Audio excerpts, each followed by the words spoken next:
All right. Well, let's get it on the road. So the show notes so far are All-Star break. You know, did play taps too early for the Astros? Um, yeah, and then like state of the team at the halfway mark. Like where are we? That'll be a good bit for Murph. Um, yeah, and then we just kind of go from there. All right, let's cue the music.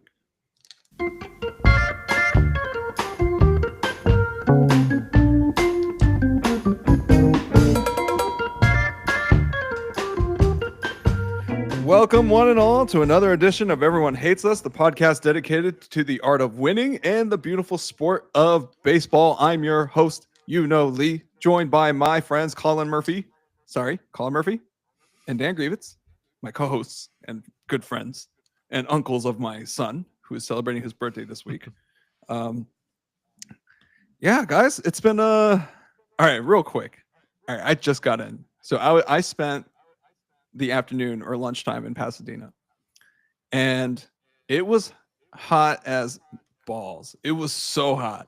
Like I got in my car, I was like, "This is a joke. This is insane." And I realized, I worked in Pasadena for like 9 years. Like I worked there for a good old while, and I just realized I'm so spoiled. I had air conditioning the whole time I was in Pasadena. If it was really hot, we'd always have air conditioning. We just turn it on in the office, and we just carry about our business. And now I live in West LA, where like you barely need air conditioning, even though I turn it on all day. And I'm so spoiled, man. Um, Speaking of spoiled brats, my son is celebrating his birthday this week, so that's why we were in town. And you know, first of all, shout out to Ping for getting my son a glove and a ball, which is like probably the most uncle gift of all time. Um, that's very sweet of him. And Day loved it, obviously, but he loves these guys. He loves Collin and Ping, and I am disgusted by this. Like I don't understand why my son and Murph. Do you remember when the restaurant owner? We got to give a quick shout out to, is it Smokehouse Social? I think it's just Smokehouse Barbecue. Yeah. Hold on one sec. I gotta look up the name of this place. Probably want to get that shout out correctly. Yeah. Yep, Smokehouse Social Barbecue. Okay. Yep. All right. Yeah, it's in Pasadena, California. And listen, we're not talking about Texas Q or anything, but it's pretty damn good. Okay. And this place used to be a Dickey's barbecue. And Dan, when I was working there, you remember this. When I was working there, we go there like once a week. And there was two things I hated about Dickey's. The first thing was the food sucked. It was bad. The food was actively bad. I just remember being so annoyed every time. And we would have to come up with a place. So you guys know I used to eat for work. Like I would go out to eat for work. And so usually I was working on something. So I'd be like, all right, guys, today it's, dim sum, or today we got to try this new place that opened because I got to, I might have to write about it. If I couldn't come up with a place, we would end up at Dickey's. And oh my God, is there a better deterrent for me to figure out what I'm going to write about next than, if you don't figure this out, we're going to Dickey's. And we'd still go like once a week. Almost. I feel like it was almost once a week. At some point, it slowed down to like once every 2 weeks. But like, good God, the food is terrible. It was cheap. That's why Murph liked it. It was pretty affordable. They had these like daily lunch specials, and it would be like $10, and you'd get it. The drink would be included. It was a comically large fountain drink. Yeah. It was a just obnoxiously large fountain drink that they gave you for free in a plastic cup. It's the least environmentally friendly cup I've ever seen. And the second thing was they would not turn on the air conditioning, no matter how fucking hot it was. I don't understand. Like, and what's funny is like the workers would be like, the owner of this building is so cheap, dude. Like they won't turn on the AC. And I'm just like, you have to work here. There's no AC. This is disgusting. It's also probably kind of a food hazard, like to be that warm.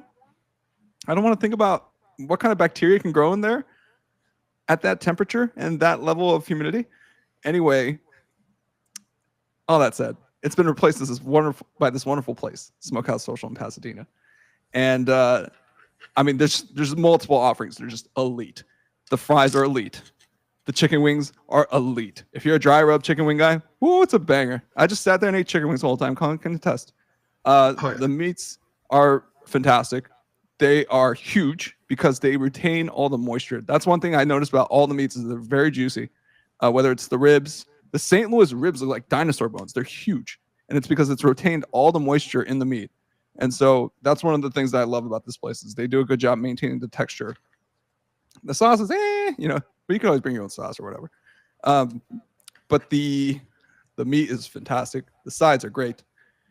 The French fries, oh man, that is worth driving over there for. And the best part, they blast the fucking AC. Me, Colin, Murph,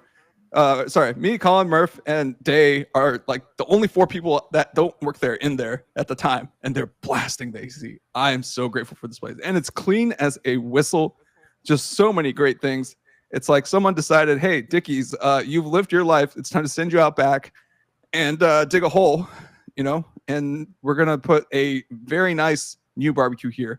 And that place is Smokehouse Social, Pasadena. You're very lucky to have one of these because, man, the food is rock solid. Anyway, the owner bribed me to give that shout out by giving my son a cookie for his birthday, which brings me to my point. This motherfucker gets the cookie. Okay, it's a huge cookie. It's right here, actually. I'm going to eat it in front of you guys. It's a humongous cookie. And the first person he goes to, I'm like, aren't you going to share? So then he goes to Ping. And he's like, some Ping? And Ping's like, oh, I'm okay. And then I look at him. And then he looks at Colin. And he goes over to Colin and gives Colin him. And then he just goes back to eating it by himself. And I'm like, I have no son. Like, I'm right here. You asshole. I'm the one who's here every day. And so, yeah, my son, unfortunately, loves Colin and Ping more than he loves me. I learned that the hard way today. So that's my little opening rant that had nothing to do with sports. But it's good to establish that right off the top. Yeah. Really draw the listeners in. Yeah, I know that what you do is you draw them in with these stories about your son hating you, and then you pay them off with, what are we talking about today? All-Star? Yeah. Baseball All-Star? Are we going to talk Brock Purdy contract? Should we talk? With Lakers signed DeAndre Ayton, there was a oh my god semi-interesting NBA trade with Norm Powell and John Collins. If you like rants, you picked a great episode because there's some rants today for sure. I got like my 20-yard stare on right now. Okay, well, let's kick it off with baseball. The All-Star rosters were officially announced. The snubs are for real now. We finally have real snubs. Should we go over it real quick? Yeah, why not? Why don't you guys do like a facial react to anything that might smell to you guys? How about that? I'll read off the rosters and you guys do a facial react. Okay? Here we go. On the AL side, the starters at catcher, Cal Raleigh. First baseman, Vlad Guerrero Jr. Second baseman, Gleyber Torres. Third baseman, Jose Ramirez. Shortstop, Jacob Wilson. That's just to annoy you, to be Both of completely you fucking honest. disgust me. I just want you to know. Outfielder, Aaron Judge. Outfielder, Riley Green. Outfielder, Javier Baez. Seen some head shakes. DH, Ryan O'Hearn. I think the shrug and like, yeah, I guess. I mean, ALDH was so weak once the Devers got traded out. Like, there are two very notable positions of weakness in the AL. It is DH and second base. Second base is dark. I promise the AL outfield is not that weak where Javier Baez deserves a spot. Yeah. But more on that later. And then let's go into the NL starters. Will Smith at catcher. Freddie Freeman. Ketel Marte. Manny Machado. Francisco Lindor. Ronald Acuna Jr. PCA. Kyle Tucker. And Shohei the GOAT Ohtani. All right. I think the NL did a lot better job in general. Like, I know the joke heading into the final vote was all Dodgers and friends, and so to speak, but it didn't happen. Yeah, I mean, short of like, I think we talked about this last week. Any of the three outside of PCA and Tucker is going to be very like anyone that wasn't Teo. Like you can make an argument for Soto, Pajes, or Acuna. They went Acuna. Grievous and I have been backing Acuna kind of for a little bit now, so that's fine. The only probably other did the job. All-Star truthers. Yeah, the only other one that's really, I think, arguable would be, depending on what you're looking at, like Freeman at first base. That was my one.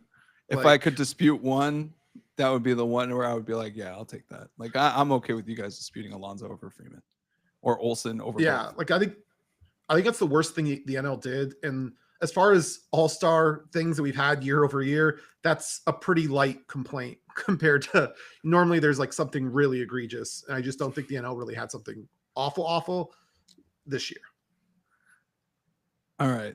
Well, we got to get to the pitchers because those were really announced. So here we go. On the AL side, we have Hunter Brown, Chris Bubich, Aroldis Chapman, Garrett Crochet, Jacob deGrom, Max Fried, Josh Hader, Yusei Kikuchi, Andres Munoz, Tarek Skubal, Shane Smith, yikes, and Brian Wu. Also, yikes. Like, what? Anyway, real quick analysis on AL pitchers. Do we have any like notable snubs or something's wrong here? I mean, I'm a little maybe sympathetic to, Joe Ryan, Framber Valdez. I think probably have some arguments potentially maybe over Kikuchi.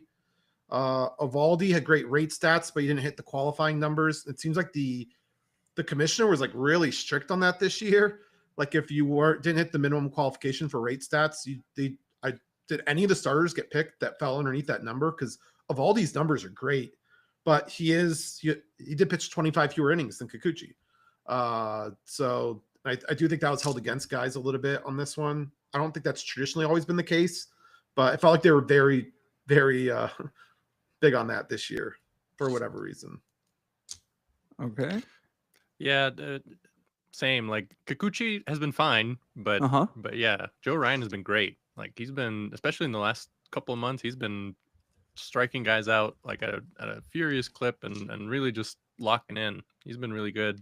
And Framber, his peripherals haven't been as good, but his results have been about as good as you can hope for Framber Valdez. Like we definitely saw that firsthand. Yes. Yeah. Guys, we're not even mentioning the most egregious name on here. It's Shane Smith. What the fuck is he doing here, guys? He's a 4.2 ERA. Well, you have to have a player from every team. Who else from the White Sox are you picking? Steven Wilson. Steven Wilson. If you're gonna have me get up in arms over which pity pick the White Sox deserved, you're just not gonna get that. I just out of me. Kick a reliever out and put Steven Wilson in there. Are you kidding me? You are complaining about the rule that it's a stupid rule, but put in Steven Wilson and bring in a more deserving pitcher like a Joe Ryan or a Framber Valdez. Like, I must be taking crazy pills, guys. This guy is not good. All right, like he's all right. Okay, and speaking of qualifying for the rate stats, Murph, this guy's pitched 83 innings this year. All right, like I know it's the rule, but Steven Wilson has been vastly superior. Like vastly superior as a reliever. Like he's a much more fitting all-star than like what the hell is this guy doing here? I do feel, and we'll probably get into this when we get to the NL, but it was kind of a little odd because typically I do feel like the pity pick that the commissioner made has frequently been the relievers. I remember this firsthand was Joe Mantiply for the Diamondbacks. That was not a pity pick. Joe Mantiply was on fire that year. No, that was a pity pick. Right up to the All-Star break. Right up to the All-Star break, and then all fell apart. I still remember Joe Mantiply season. I was like, this guy is balling. But I guess my point, though, really is if you're going to reward a starter or you're going to go with a relief guy, it's tough for me to really care about which White Sox guy got in. None of them deserved it. I hate the rule more than anything, so I'm not going to claim that,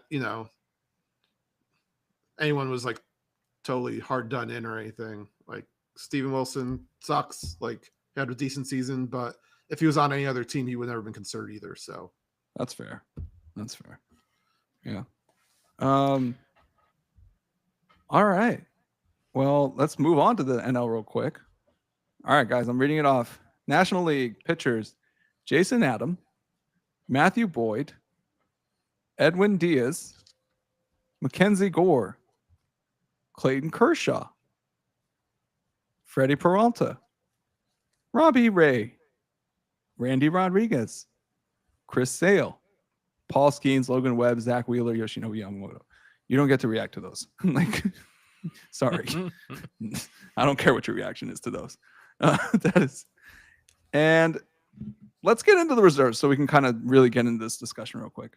All right. So for the catchers, the reserves for the AL, Alejandro Kirk, NL, Hunter Goodman. Congrats, Rockies. AL infield reserves: Jonathan Aranda, Alex Bregman, JCJ, Brandon Lowe. Is it Brandon Lau? Lau. It's It's Lau. Okay.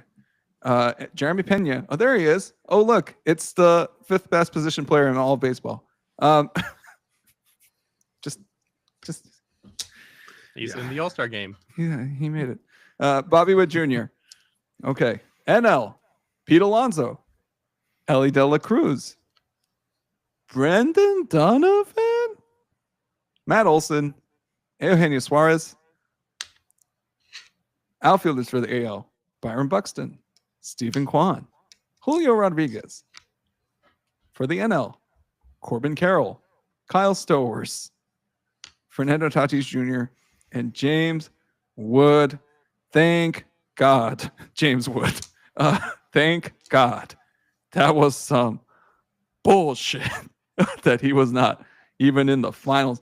My God, he is having a season. Brent Rooker as the DH for the AL, and for the NL, the DH, Kyle Schwarber, who is having a normal Schwarber season. 27 bombs, 920. People like to see OPS. dingers. Yeah, the man People hits love bombs. to see dingers. 151 OPS plus. Pretty standard Kyle Schwarber stuff. So here we are. We've got the full rosters now. Obvious snubs. Are there any obvious, like, what the hell? Like, Murph. To me, there's only one real snub that I can think of, and it's Trey Turner. He's having a great season at the plate. He's a good defender. He's doing well on the base paths. He's almost at 4 WAR already. I know the NL shortstop shortstop position is deep. I just don't believe that you can. What they take? Did they take 2 or 3? I think you have to find a way to get him in this roster somehow. I personally would have put him over Matt Olson. I don't think first baseman was deep enough that we needed 3 of them. But that goes back to the Freeman issue. The first baseman, it should have been Alonzo Olson. Freeman not making it, and then you put Turner in there, and then I think the NL is perfect. Outside of that, I kind of like everything else that was done. The only other criticism I really have is Stowers versus who's the Marlins reliever? Bender, yeah, Bender. I think that would have maybe freed up a spot for potentially Pages, who probably has a decent argument himself. But if you're talking about who probably feels the most hard done, it's Trey Turner, and that I don't think it's even an argument. He by far is the most WAR of any player that's excluded from the All-Star game. Yeah, Turner's been great, but yeah, I was gonna highlight Stowers being in there over putting a reliever in there so that they could fit in either Pages or Juan Soto, who also has been playing like a Juan Soto this year, which we know means not great defense, but a great bat. He's been $765 million good with no deferrals. We can continue to go back to the fact that this was what multiple teams wanted to pay him. Was he worth it? I have a hot take on this actually, and that's I think Soto should have been picked, and they should have excluded Schwarber. That was the Murph take, right? My take is I do not believe DH is a real position. It's a role that someone plays on a team. So what we should really be doing when we're looking at who should the backup DH should be or whatever, I'm fine with voting for it because it just makes things clean for fans and stuff. But they should just take the best offensive player in the league. And Soto has, if you by weighted runs created, all his offensive value stuff, that it's higher than Schwarber's. And so if you were to build an all-star team, your actual backup DH would be Soto, not Schwarber. Schwarber just only DHs. Soto's also just getting penalized for playing the worst right field defense in the majors right now. Guess what? It's not a problem if you make him the backup DH. Did you see this motherfucker try to throw to first base on a bouncer? Like he tried to like get somebody out, put out an attempt at first, and he damn near got it. Like it was close. Like, so he's not all trash. I mean, if you look at like most of the range and other metrics, he's up an all-time. Yeah, he's not been great of a season in the field. Like you kind of compare this to Harper, who, let's be honest, dogged it incredibly his contract year. Didn't want to get hurt, wanted to make sure he got the big contract. But then he actually came out and played pretty well in the field for his standards, his first years in the Phillies, and then he got hurt, and things have been different since then. But at least he tried. Soto doesn't look like he's even started trying. He is uninterested in fielding. He really is kind of acting like a DH right now. But yeah, I just think it's silly that we're holding ourselves to this ridiculous notion that we had to put a backup DH in. Just pick the best offensive player. And if there happen to be DH, they happen to be the DH. But like, why do we care? Can we talk about real quick that I want to say the late 2010s Washington Nationals core of like Steven Strasburg, Anthony Rendon, Bryce Harper was there before they won the World Series. Trey Turner. This team was absurd, but have you noticed that everyone I named is like made of glass?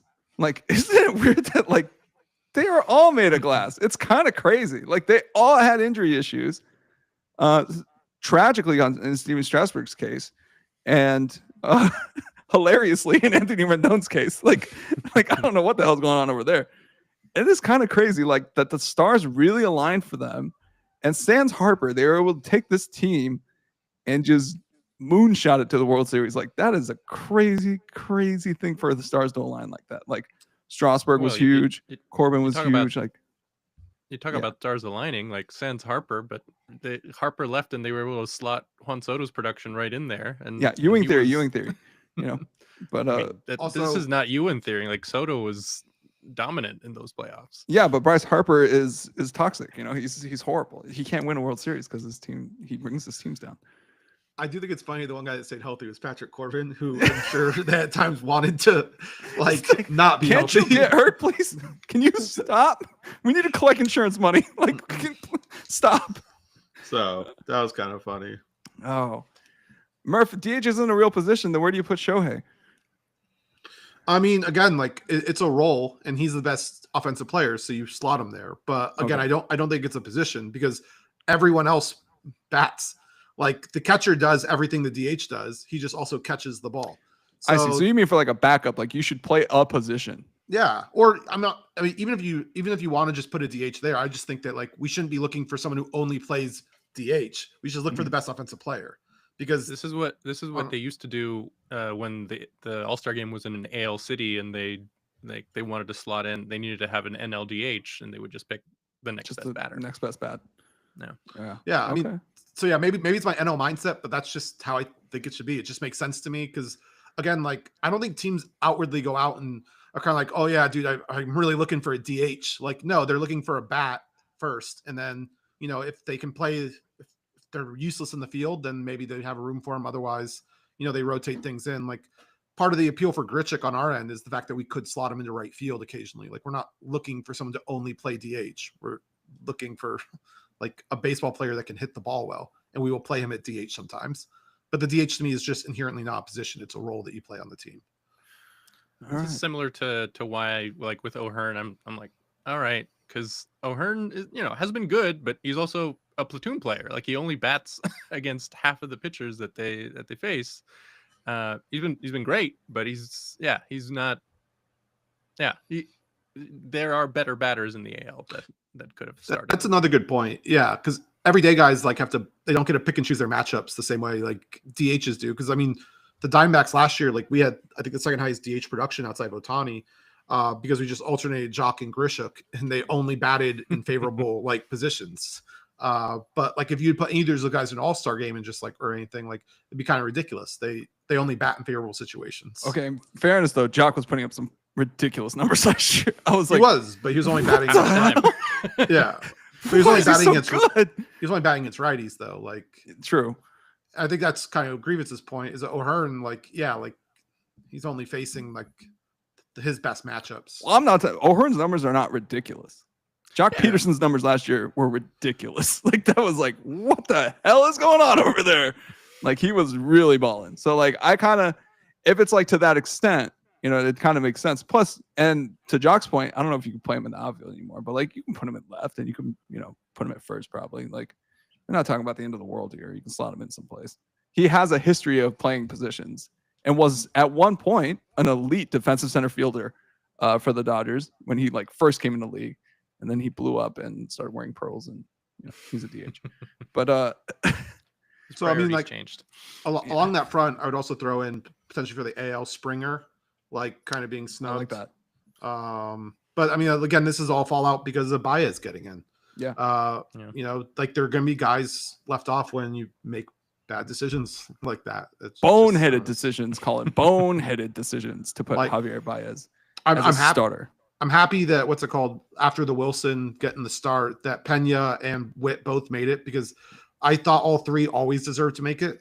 So I think that worked out kind of perfectly for everybody. Like the AL picked the 3 shortstops, and they should have had 3 shortstops picked. So that's good.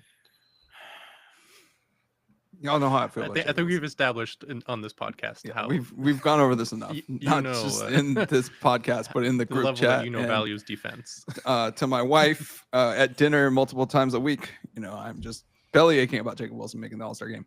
But congrats to him. I'm actually really happy to see first time All-Star. Yeah, no, he's an elite bat. I'll give him that. I actually am happy to see first time All-Star players. That's always like that's like a really cool thing that I'm always. I'll always root for that. So shout out Jacob Wilson making the All-Star game. I'm not trying to hate. I'm just saying you gotta play defense.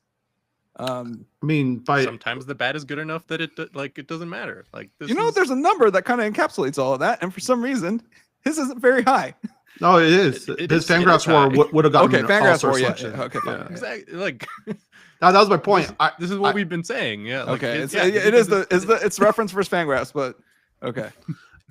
Yeah, I guess my argument always is that like I think he should be on the team. So if you're quibbling over whether he should be a starter or not, exactly. He has been kind of slumping, fellas. Actually, yeah, he has been. He's been kind of slumping. He is on both of my fantasy teams. I am well aware, so but he started so hot like that his numbers hot. are yeah. He was like OPS plus like 150 numbers plus. are still fantastic. Yeah.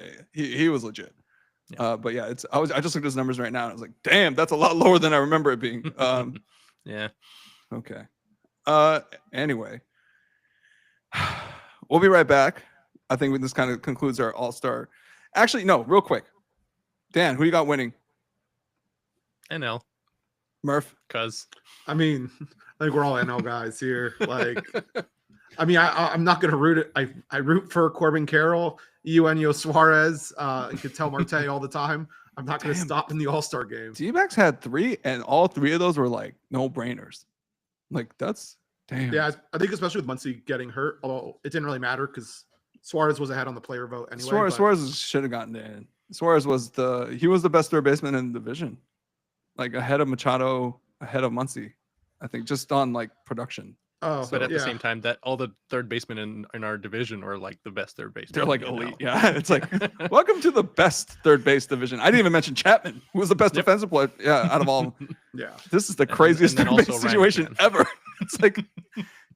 So I heard you're a good third baseman. I was pretty happy about that. I mean, those FWAR lists I was showing like constantly, like Moreno actually still ranked really highly, but he's been out and wouldn't play in the game anyway.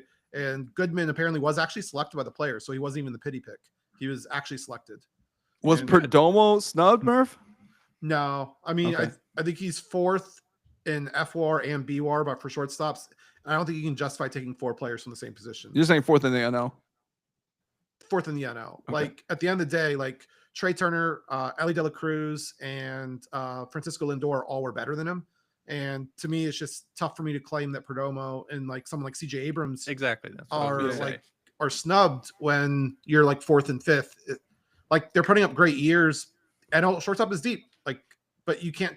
We're not taking a third of the shortstops in the NL and calling them all All-Stars. Hey, like, why not? All-Star has a meaning. Like so. No, I don't think Perdomo was snubbed at all. By the way, in our fantasy league, Perdomo is still shortstop 1. Yeah. He's the most offensively productive shortstop that we have. That is insane.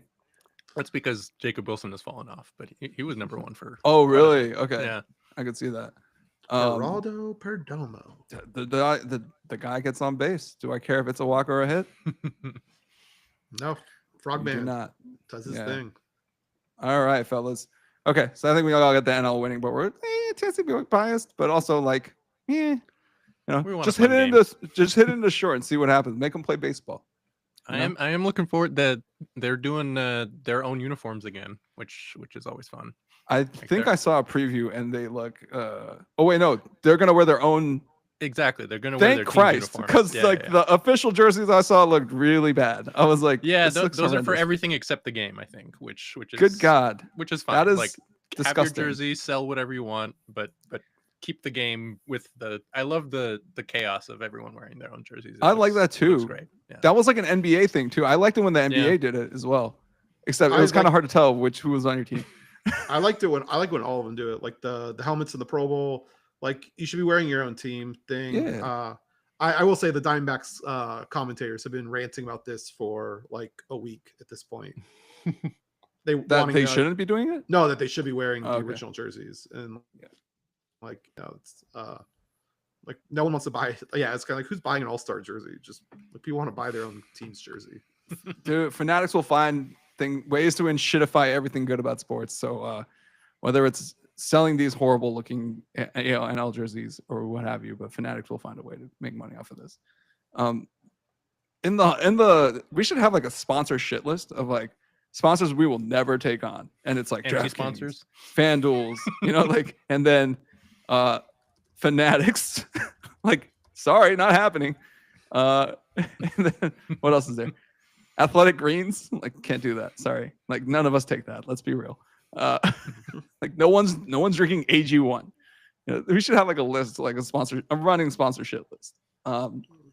We say no to money here. Okay, we'll be right back. Go NL Best. All right, guys. So we did All-Star. Sorry, I rambled on the beginning a lot. No, you're good. Oh, fuck. Let's do NBA news, like transaction news. And then segue into MLB trade deadline, kind of like speculation. Yeah. All right. And we're back, guys. We're going to switch gears to NBA just because it is transaction season. And a couple more notable transactions happened over the course of the last week.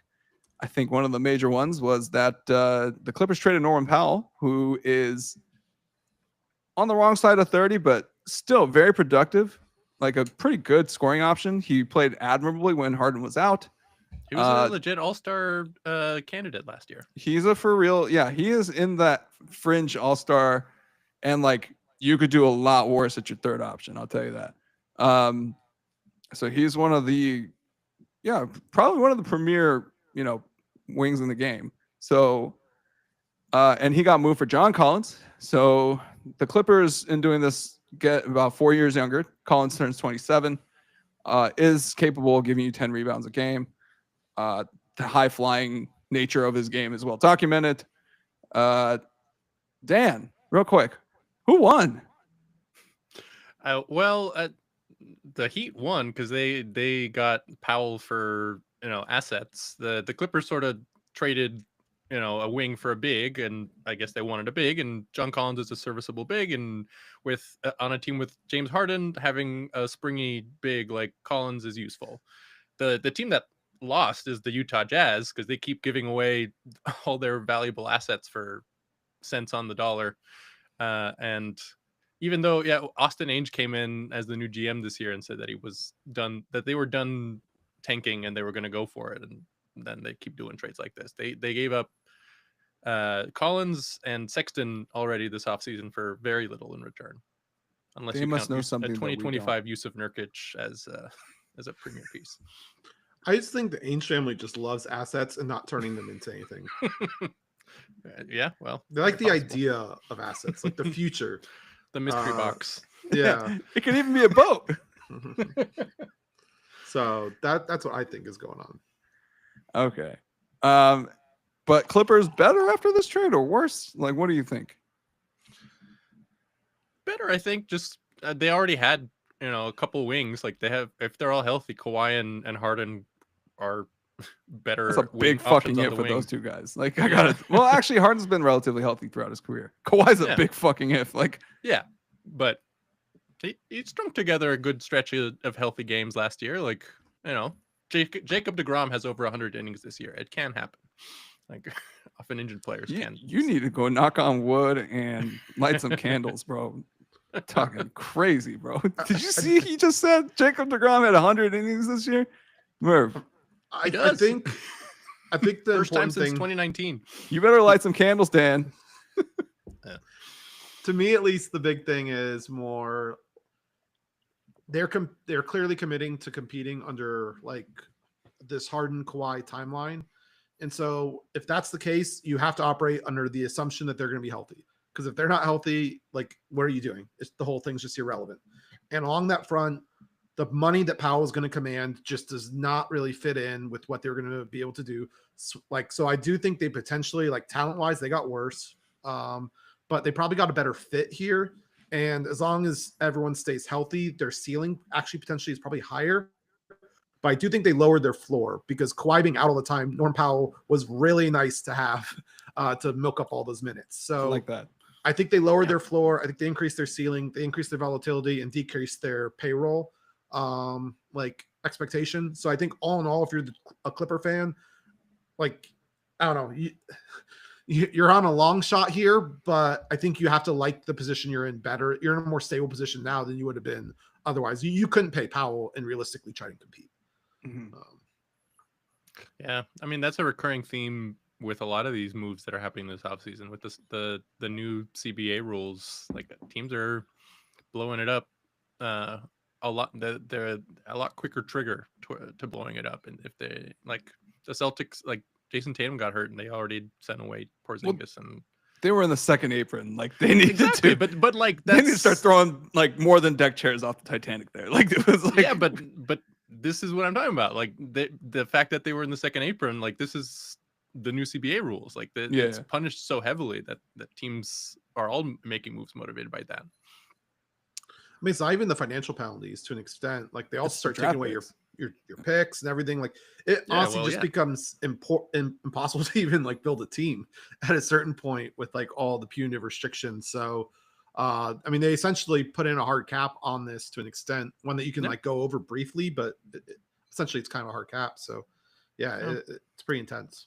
It'll lead to more parity, but people is that what we really want, guys? Yeah, exactly. Do people like to see great teams? Like, Murph, what do you think?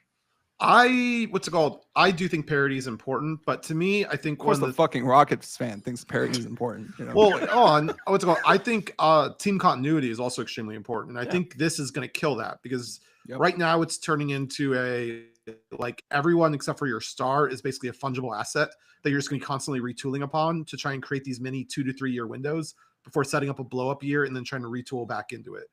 That seems to be what people are doing, or you bottom all the way out and then try and stagger rookie deals to where you can just start laying people off, like to give yourself maybe an extended window like the Thunder might have. I just don't think it's very good. It's nice when people have like the fan favorite seventh man that they like, everyone kind of gets into, constant, like if it's going to be this much overhauling of like major contenders all the time, the AAU-ification of like the NBA, I think is going to hurt fan relationships with their teams, because like it's going to just kind of end up with a situation where you're at this point kind of more rooting for a star player than you're even your local team. Your local team is just some band of mercenaries that are all going to be gone in 2 to 3 years. Like, you're not going to get that level of attachment that I think can become very special when it comes to fandoms. Kind of like, Dodger fans, you guys kind of know with like Kike and like Chris Taylor and some of those other guys, like, I mean, these guys weren't necessarily stars, but these are guys that like played and were on the team and been there for a while. So I think players like that are kind of what make fandom and stuff, like, it's rewarding for the season ticket holders, the young kids and stuff, seeing these guys like all the time. Outside of that, like, now you're basically just saying, stars are broke. And I don't think that's like, it's just me. I think think it's going to hurt retention to an extent. I think there's no league that relies on the basic like peddling of personalities more than the NBA. Like the attachment, and I've like read studies on this about like how seeing the face of the player so frequently develops like a special like marketing attachment that is like really strong, like a human attachment. And so that is the value of the NBA. And what you do when you're like, there's going to be star fatigue, guys. There's only so many stars in the league, right? Like, and so I'm kind of wondering, like, why aren't teams doing more to exploit the fact that they have a star, you know, and like you said, continuity, because like, I don't think constantly rearranging the pieces is a recipe for success. Like we haven't seen that like in professional sports, like the constant retooling. Like I think the one time where I saw a major seismic shift in their roster and it ended up leading to sustained success was the Golden State Warriors when they got Kevin Durant. And that's like literally we traded out Harrison Barnes for Kevin Durant. You know, it's like, well, no shit, dude. Like you guys are great. 73 win team. Yeah, 73 win team decides to boot out Harrison Barnes and get Kevin Durant. Oh, well, no shit, you guys are good. You know, like, but that's not something that's every day possible. You know, that was like a seismic shift in the way the game was being played at the time. You know, it was towards the end of it, like where the wave was cresting and everyone was starting to get hit to like this kind of pace space, like, you know, create more like outside shooting where like this so-called, they call it analytics revolution was happening. And KD jumped on at the right time and, you know, snatched 2 rings out of it. But like, I don't see constant retooling and all this like movement around a single star player leading to like, you know, like Murph, both of you guys, you've seen this with the Packers. You know, you have Aaron Rodgers and then you just put like a bunch of crap around him and expect him to like carry you to another Super Bowl. Like, bro, that's not how it works. You know, like you lose Jordy Nelson and you get Devontae Adams. You basically got struck by lightning. Like, you have any idea how lucky you are that Devontae Adams was that good? Like, are you kidding me? And the rest is like, oh yeah, figure it out, A-Raj. All right, well, I could use Randall Cobb and James Jones. Randall Cobb and James Jones are retired, dude. Like, what are you doing? Like, it's like, you know, so you can't just move the pieces around, because what I think essentially what these owners are doing is pushing the responsibility down back to the star player to be like, hey, you're getting paid $300 million. Like, you're the one who's supposed to like carry it to pay dirt. But like, that's not how the freaking NBA works anymore. So like, I don't like that model at all. And I'm with you guys. I want team continuity. And Murph said it perfectly. It is AAUification, where literally in the same tournament, kids are going to take off the jersey, go to another team, put on another jersey, so that, you know, they can get more tick. You know, like that's what it's about. You know, it's like they're trying to get playing time. If the coach decides to bench them, they, you know, cry foul, take off their jersey, go to a different team, and put on that jersey in the same freaking tournament and play for another team. You know, or their team gets knocked out early. Okay, they switch jerseys to go to another team and they start playing for that team. You know, like there's no attachment to that. You don't care about that product. You know, it's so, and no knock on AAU. Like, I get AAU has to do that because like these kids are they're trying to get a freaking scholarship. Like I get that. All right, I respect it. But like, now that you have the product is, you know, local teams. You know, like the thing that you do on the weekends, the thing that you're excited to see that night. How are you supposed to get excited to see so many different faces all the time? Like, are you really going to root for the Lakers in general? Like, no, only a couple teams can have that luxury, you know, where the fan base is just going to stick to the team. I always thought one of the great miracles of the Lakers was that Kobe stuck around and didn't get traded. And the Lakers fans went through the bullshit with him. And they were like, oh yeah, screw you, Shaq. Like, you don't want to be with us? Bye. You know, like, and they're just like, we're sticking with Kobe. I always thought it was crazy that people were willing to do that. And I realized, like, you know what? There's something here. Like, people care more about Kobe than they do about the team. And they kept Kobe, and now they care about both. You know, like, I'm trying to figure out, like, what's that thing? What's that secret sauce? Because, like, I don't think a lot of teams have that. You know, like, who? I got a question. Who's the most iconic New Orleans Pelicans player? Yeah, I mean, to me, it's Chris Paul. But who? Like, he plays for the Pelicans? I'm talking about historically. Even. Yeah. Like, there's just not a lot there, to be honest. Yeah. Jamal Anthony Mashburn Davis for a few seasons. Yeah, who's the most iconic Charlotte Hornets player then? Jamal Mashburn. Oh, Emeka Okafor. Charlotte. Gerald Wallace. Crash. You see what I'm saying? All right, so but are we grouping in the old Charlotte Hornets with the Pelicans, or are we keeping the no? Old You can't, because the Charlotte Hornets didn't the Charlotte Hornets re-inherit their history after they moved back? Right. So then Larry Johnson, which is weird because like the trend. Oh, that's a good one. I like that one. Yeah. I associate Larry Johnson with the Knicks. I associate Muggsy Bogues with the Charlotte Hornets actually. Yeah. Oh, that's who was in Space Jam. Yeah, that's right. That's right. Yeah. Larry Johnson's a good one. Man, no, his grandmama years was with Charlotte. Yeah. I feel like that was his prime, and then he got to New York, and he Larry quickly Johnson, became a punchline. Alonzo Mourning, they had a fun team for a couple of years. Oh yeah, Glenn Rice. How could we forget the sharpshooter? Yeah. So it's kind of hard to like think of these, and that's what I'm getting at. Is like NBA. If you keep playing musical chairs, we're gonna lose the feeling, And like I guess that's what the teams want, is that you support the team and not the player. But it's going to be an ugly transition over the course, because like Stern built it up so that we would have dynasties, right? And yeah, I mean, he really built it up. Shout out David Stern. Yeah, we basically said it already. Like the system in place, like the star players are getting paid more and more than they ever have. But then with the essentially hard cap, everyone else is getting sort of squeezed in the margins, and yeah, like you want a star player, but Collin is correct. Like you want more than just the one guy staying on the team and everyone else revolving around him. You want him to have chemistry with other guys, and you want to sort of build something together. And yeah, it's like if one of those guys gets continued success, he's going to get paid, and since they can't do that, he's going to go somewhere else. It's almost sort of manufactured churn. And I assumed a major premise that I forgot to mention. If that star player gets injured, it's over. Like, oh yeah, you're fucked. Like that's it, guys. That's all she wrote. Like that's another major problem. And the frequency of these injuries going up. And like, I'm not even talking about load management. I'm talking about like how many Achilles tears in the playoffs should not be a stat that we're counting, guys. That is insanity. Okay, like what the fuck? It used to be like, KD, I think might have torn his Achilles during the finals, and then they lost. Oh my gosh, what a catastrophe! 3 of them, 1 of them in the finals. Like what the fuck, guys? Yeah. Like this is crazy. And these are not easy to rehab and come back from. Like these are like in the previous years, like your career is over, dude. Like that's it, man. You're never going to be the same again. You're always going to be scared to jump off at this point, or like push off now. Because it's scary as hell. It fucking hurts. And like psychologically, it's like scarring. Like it's the mental scarring that you kind of have to get rid of also after you get the rehab done. So like how that's such a high risk proposition. Yeah. You're going to give a dude $350 million and he does that.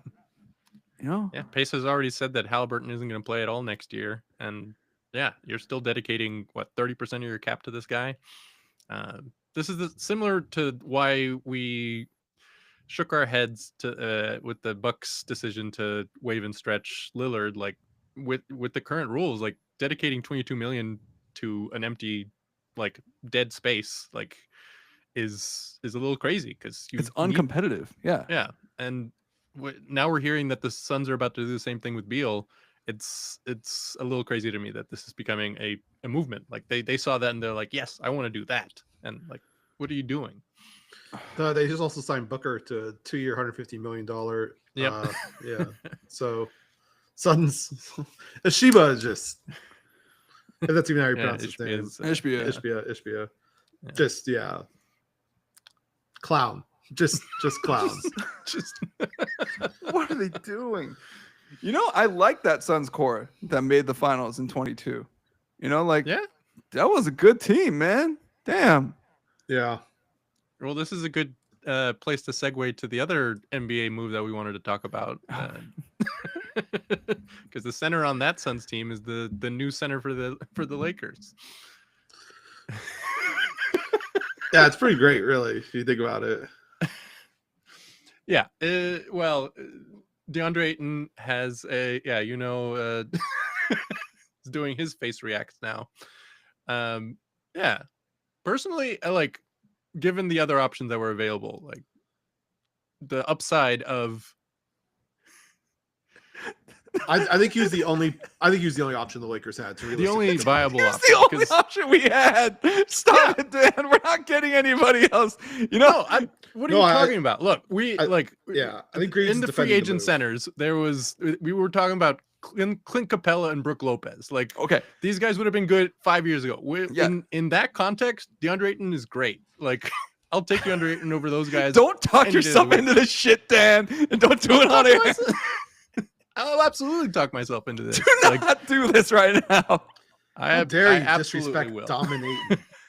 Merv, you literally just spent half of our lunch talking about how fucking Jock Landale is better than him. Like, so 2023, we were out the year the Nuggets won the championship. We were in Phoenix, Ping and I, a couple other friends, for the Suns Nuggets series, and we watched those games. Booker went off, and a common theme in it was Jokic was just pumping Ayton badly to the point where the Suns won both games in Phoenix that year, but they were benching Ayton for Jock Landale down the stretch of the games.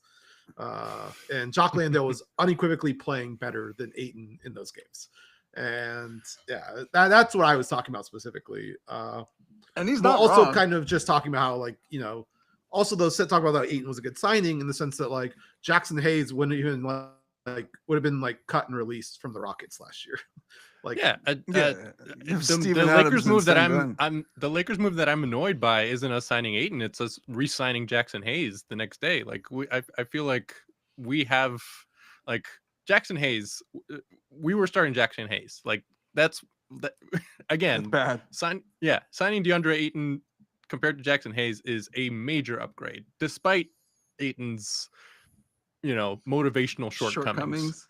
But I think in this context with a guy like Luka Doncic to throw lobs, like I can see the fit. I'm more annoyed that we re-signed Jackson Hayes. I feel like we could. You're more annoyed that we re-signed Jackson Hayes than signing DeAndre Ayton? Absolutely. Oh my god.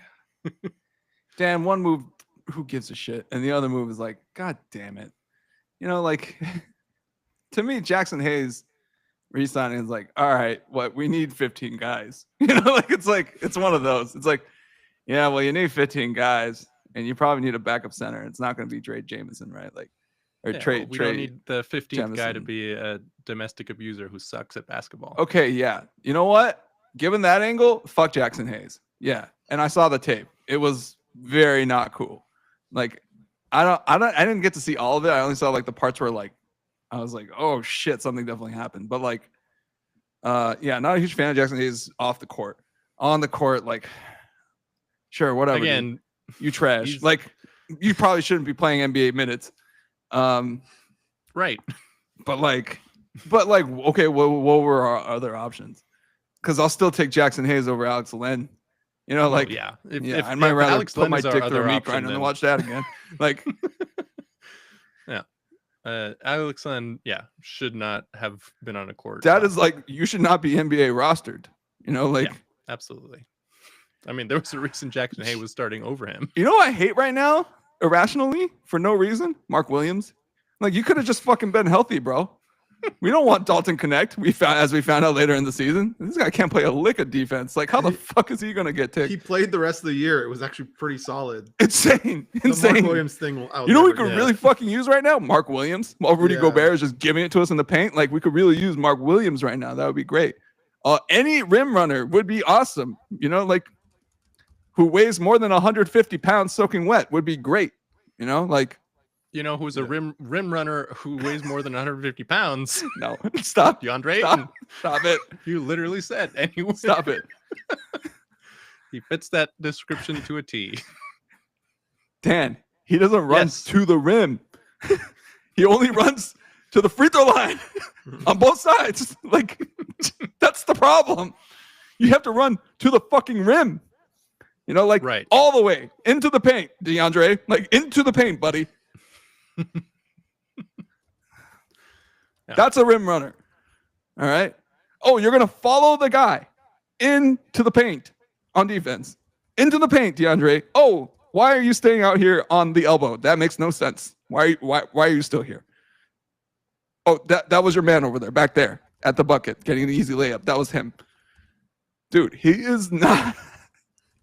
It's gonna take a motherfucking miracle for this guy to like be even looked at as like a productive signing. Like it's gonna take a miracle, Dan.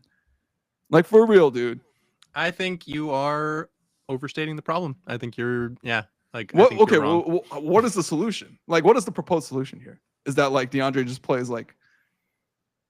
I think. What do you mean? Like, you need a center. You got the highest upside center that you could possibly. Exactly. The gotten. solution is to get. I'm not denying that. There. But out of all the different colors of shit that I could rebound. eat, we chose like the least unappetizing color, right? Like that's really what you guys are. Like, hey guys, out of all these things horrible things that can happen to you, we chose the least damaging.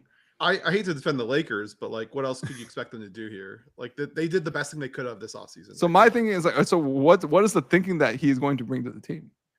Like, what's he going to bring? He gives you a. He was a 15 chance. and 10 guy. Like, we need a big guy to.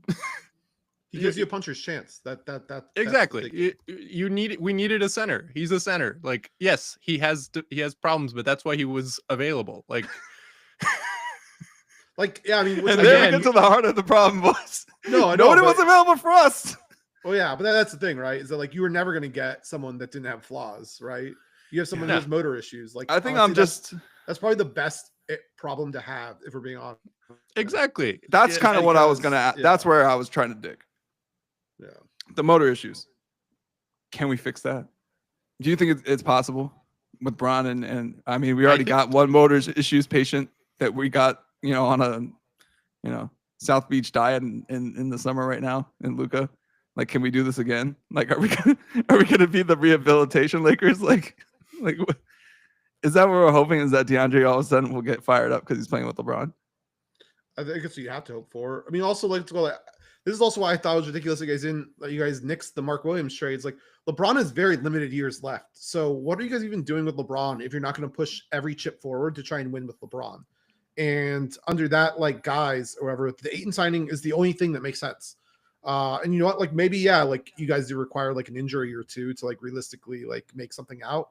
But like the firepower of LeBron and Luka, like that's a dangerous group for a lot of teams to try and have to deal with in the playoffs.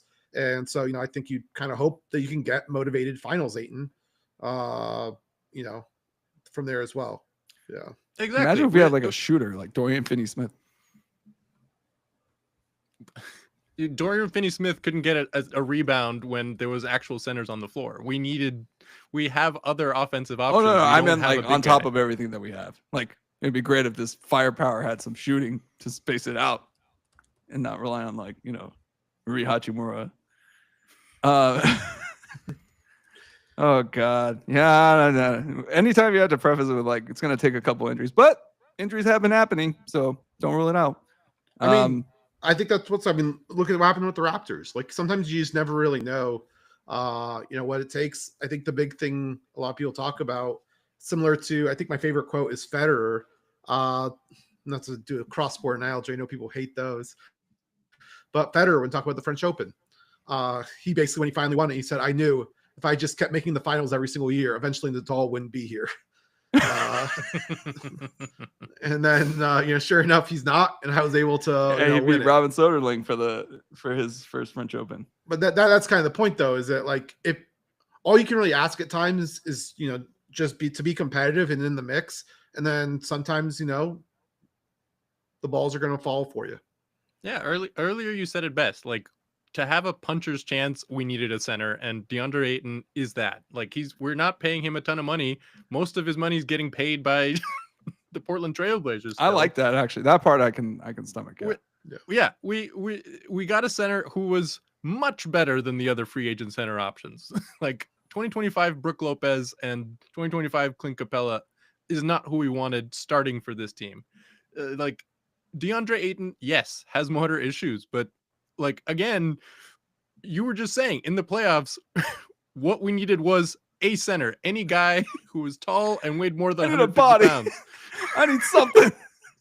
Because we have Luka Doncic, LeBron James, Austin Reeves, even Rui Hachimura. Like, we have viable options at every other position, but we literally had nothing. And DeAndre Ayton is something. Dan, what's our next biggest problem after the big guy? Since we seem to have, at least tried to address it. Let's say we made a concerted effort to address it. What are the other kind of what else does this team need? POA defense. Yeah. I think that POA defense. I mean, specifically. I do like the kid we drafted. He looks nice and athletic. Who knows? Edu Thiero. Oh yeah. I do like our scouting department. I have hopes that he'll help with that. I think Bronny's going to be the POA defense that we need. I mean, he was out saying this. Don't make that face, stuff. Murph. He's not very big to be a POA defender. Yeah, that is. It's okay. He can be annoying, problem. like Darius Garland. I don't have a lot of hope for you guys if that's your POA defender. Yeah. What's OG Anunoby up to? We got a lot of Asian girls here. Getting paid $40 million a year. God damn, dude, he's worth every penny, man. I don't give a shit what anybody says. All right, let's move on. I'm so sad, dude. I think as a Laker fan, I just have overly high expectations for this team, and you just want like a dream team. And especially when you think of like Mark Walter getting into the mix, you're like, oh, like this is one of the best owners in sports. Okay, like, can we make some magic happen? And like just like with the Dodgers, that magic took multiple years. Like it took a while to really get it ramped up. We kind of fast tracked it by buying a lot of young assets and things like that, by like taking out shitty contracts and stuff. But you kind of can't do that in the NBA. It's not as clear cut like that. You can kind of buy draft picks, but not like that. So we had the established core of LeBron and Anthony Davis, and we sort of rolled that out year after year. We had the wing guy and the big guy, and when they were healthy, we were pretty decent. But it wasn't really moving the needle the last couple of years, and then this Luka Doncic trade fell into our laps, and we said, yes, let's build around Luka Doncic. This is great. But yeah, of course, the other pieces around him don't exactly fit, because this wasn't the plan, because no one expected Luka Doncic to fall into our laps. Even Rob Pelinka, who knows? He's like, damn, yeah, I didn't see this coming either. We'll figure this out. So yeah, signing a guy like DeAndre Ayton for cheap is us figuring it out. Like we're giving ourselves a puncher chance this year, while we what is it, 2027 that we're planning to like have all the cap space money. Yeah. Apparently that's the big push, and a lot of the deals are being structured around that. Yeah. So Dan, DeAndre Ayton or Mark Williams? Well, DeAndre Ayton, obviously. All right, and we're done here. We'll be back talking about state of the NL West teams, our NL West State of the Union, and we're just going to do two teams, because I haven't been paying enough attention to the Giants. We'll be right back. All right. I think I would take Mark Williams, actually, just because he's more of a mystery box. He's an even bigger mystery box than DeAndre Ayton, and he's younger. So. But I have seen some of the contents of what that box can be, and I was like, oh, like. Yeah, I mean, to me, Mark Williams. That's a rim runner, by the way, Dan. He runs rim to rim, not free throw line to free throw line. I just am interested in what he would do on a competent team. Also, that is also kind of a question mark, right? He's in that Charlotte mystery box, like kind of like what Aaron. That is not a mystery box. Well, he's on Phoenix now, right? That is a septic tank. Like we know what Charlotte is. No, I know. He went from one messed up situation to another. But like you never really it's tough to evaluate some of those guys, because like Gerald Wallace, for instance, or whatever, he was like looking pretty solid on Charlotte, like goes to Portland or wherever, and so becomes a second or third option. Aaron Gordon, I always thought was a high volume loser, goes to Denver, becomes a third option on a championship team, and becomes a great role player. Like some of those guys on these like horrible run franchises are just tough to evaluate what their actual like potential and even winning like abilities really are. You kind of have to land in the right situation. Already been the starting center on a finals team. Like he's already been a part of a good team. We all know what the best parts of that team were. It wasn't DeAndre Ayton. But again, he was the starting center for a finals team, and we needed a starting center. If we made the finals, Jackson Hayes would have been the starting center on a finals team. You know, but I get DG's point. I contend the point that a team with Jackson Hayes could win a playoff series starting at center if we had to start him at center. Hey, we damn near won that series. LeBron and like I think you look at that, like he's a starting center on a team that made the finals, and you say LeBron and Luka are better than Booker and CP3, and so then you're kind of like, okay, like what are the other pieces now? Cam Johnson, Mikal Bridges, campaign. Yeah, that team was deep as shit, dude. I like that team. Yeah, I mean, I'm so sad they busted that apart because I hated the Suns, but like that team was actually good. I was like, oh, this team gonna be a problem. If they keep these guys around like for even 2-3 more years, they're gonna get it. Just probably blow it all up. I'm like, all right, idiots, like your fucking choice. Well, when you gotta go all in for KD, you gotta. Yeah, when you got Bradley Beal on the table, you just gotta do it. You know, dude. I honestly, what's it called? It's shocking the Wizards like still are kind of like they fleeced like back-to-back teams to get out of like 3 awful contracts they had. They got out of the Wall contract, they took Westbrook on, whatever, but they managed to flip that out, and now they got out of the Beal contract. Like they were looking like they were in hell just a couple years ago, and they've gotten out of all those horrible contracts. I just don't understand what the rest of the NBA is doing. It's like they feel bad for them. No, but like they keep saddling themselves with other shitty players. It's like, oh, Jordan Poole, come here, we need you. Like. Yeah, they're tough, man. That's a tough team to root for. Who's the other tank commander they got this offseason that we said would match great with Jordan Poole? Gosh, I don't remember. I'm trying to look it up. CJ McCollum. CJ McCollum. Kelly Olynyk, Cam Whitmore. Yeah, Cam Whitmore should be a fun addition to that team too. Oh God, yeah. Like, I mean, I think I'm disappointed that we gave him up for a couple second rounders, but I think it's clear Udoka was just done with his lack of defense and everything. So it was funny. I think there was a post that said like the Rockets came out and said like, oh, we wanted Cam to land somewhere where he was going to develop, and then Cam commented on the post and he said the Lakers would have been a good place to develop too. Like, and then he had to delete it. I'm going to say that doesn't bode well for Washington. Just reading between the lines, if that's your like reaction to like getting dealt to something like that, I have to think, yeah. I mean, Murph, we just went over all the reasons why you don't want to play in Washington. Like, dude, what the fuck? Like, you somehow like, you escape really horrible deals, only to like climb up to like the 6th circle of hell before promptly jumping back down. It's like, oh yeah, I'm done here. What development does he think he's going to get on a team with Luka and LeBron? Like that's a team instantly trying to compete. That's never going to give him the ball in his hands. Like a team like Washington is going to give him a chance to like be on the ball, develop himself, and like figure out his offensive game. Anyone that's saying that they want to be in LA either is a big LeBron fan, which is fine, or they're more interested in what cities have to give you, which is obviously in the glitz. Like, and that would be a bad sign. I think anyone serious about basketball would look at a Wizards opportunity because it's a new front office than the one that handed out all those awful deals to guys like, Bradley Beal and everything. So I think if you're fully basketball oriented, you would look at this as like an opportunistic thing and not instantly shit on it because you want to go to LA.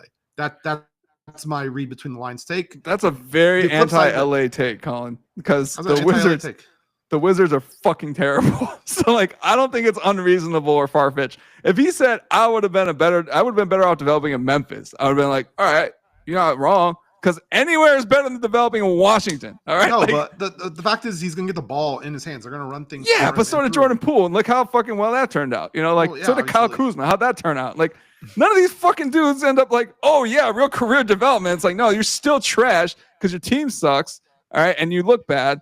And you're also inefficient. But so like he could have picked another team then that's got a better like that he would have played for. But like what is he gonna do with the Lakers? He's not gonna play on the Lakers. Like he's gonna come off the bench and Luka and LeBron are gonna have the ball the entire game. That's a great place to develop. It's like, all right, I get to learn from Luka and LeBron. Top for his skill set, he needs the ball in his hands. Those are guys who knows how to play with the ball in their hands. No, like those are guys that tell you sit on the 3-point line. We'll get you the ball and shut up. No. Play some defense. He's not even going to be able to sit on the 3-point line because he can't play fucking defense. Yeah, so he's a bad fit for LA. Sit on the bench and learn from Luka and LeBron. That's what he's talking about. All right, what the city has to offer. I live in the city. There's not much to offer besides good food and warm weather and beautiful women. All right, like, let's see. No, it sounds awful. Yeah, I know. I Sorry, totally Dan. I totally see why he wanted to do that. Why wouldn't an NBA player ever want to play here? That's ridiculous. So yeah, I'm just saying I don't that for that to be his first reaction, I don't think that's a great sign. But again, this is like Bill Simmons level body language reading, like from like comments. But that's just my 2 cents.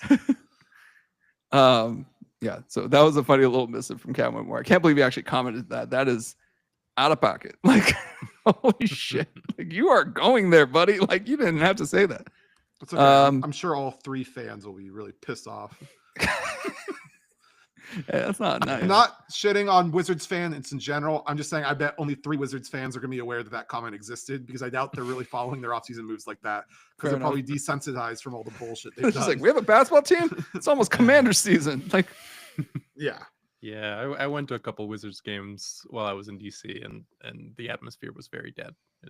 The that's lighting sad, is just man. it's like fluorescent. It does not it did not look like a yeah, I don't know. Coming from the Lakers, which has like the great lighting and a lot of production, this felt just kind of like, oh yeah, there's a game there. Go. I mean, we pioneered the whole like NBA game as like ancillary entertainment factors into an NBA game, and like all the production. Like, we pioneered that. So hopefully we're state of the art when it comes to that. Well, yeah. Yeah. But So, this we're was spoiled, the Dan, is what I'm getting at. Like, I know, but I've been to more than just have you been to those two Auburn Hills? stadiums, Like, and this what's was that like? the other end of the spectrum. They play in Detroit now. They don't play in Auburn Hills anymore. Oh, okay. There, actually, the new stadium, Liz Caesars Arena or whatever, it's right in the heart of Detroit. It's a really good area. It's cool. It's a fun place to watch a game. I was there for a Packers-Lions game a couple years back. Cool. I wish my city's real estate was so worthless that we could have a stadium in the middle of the city. You do.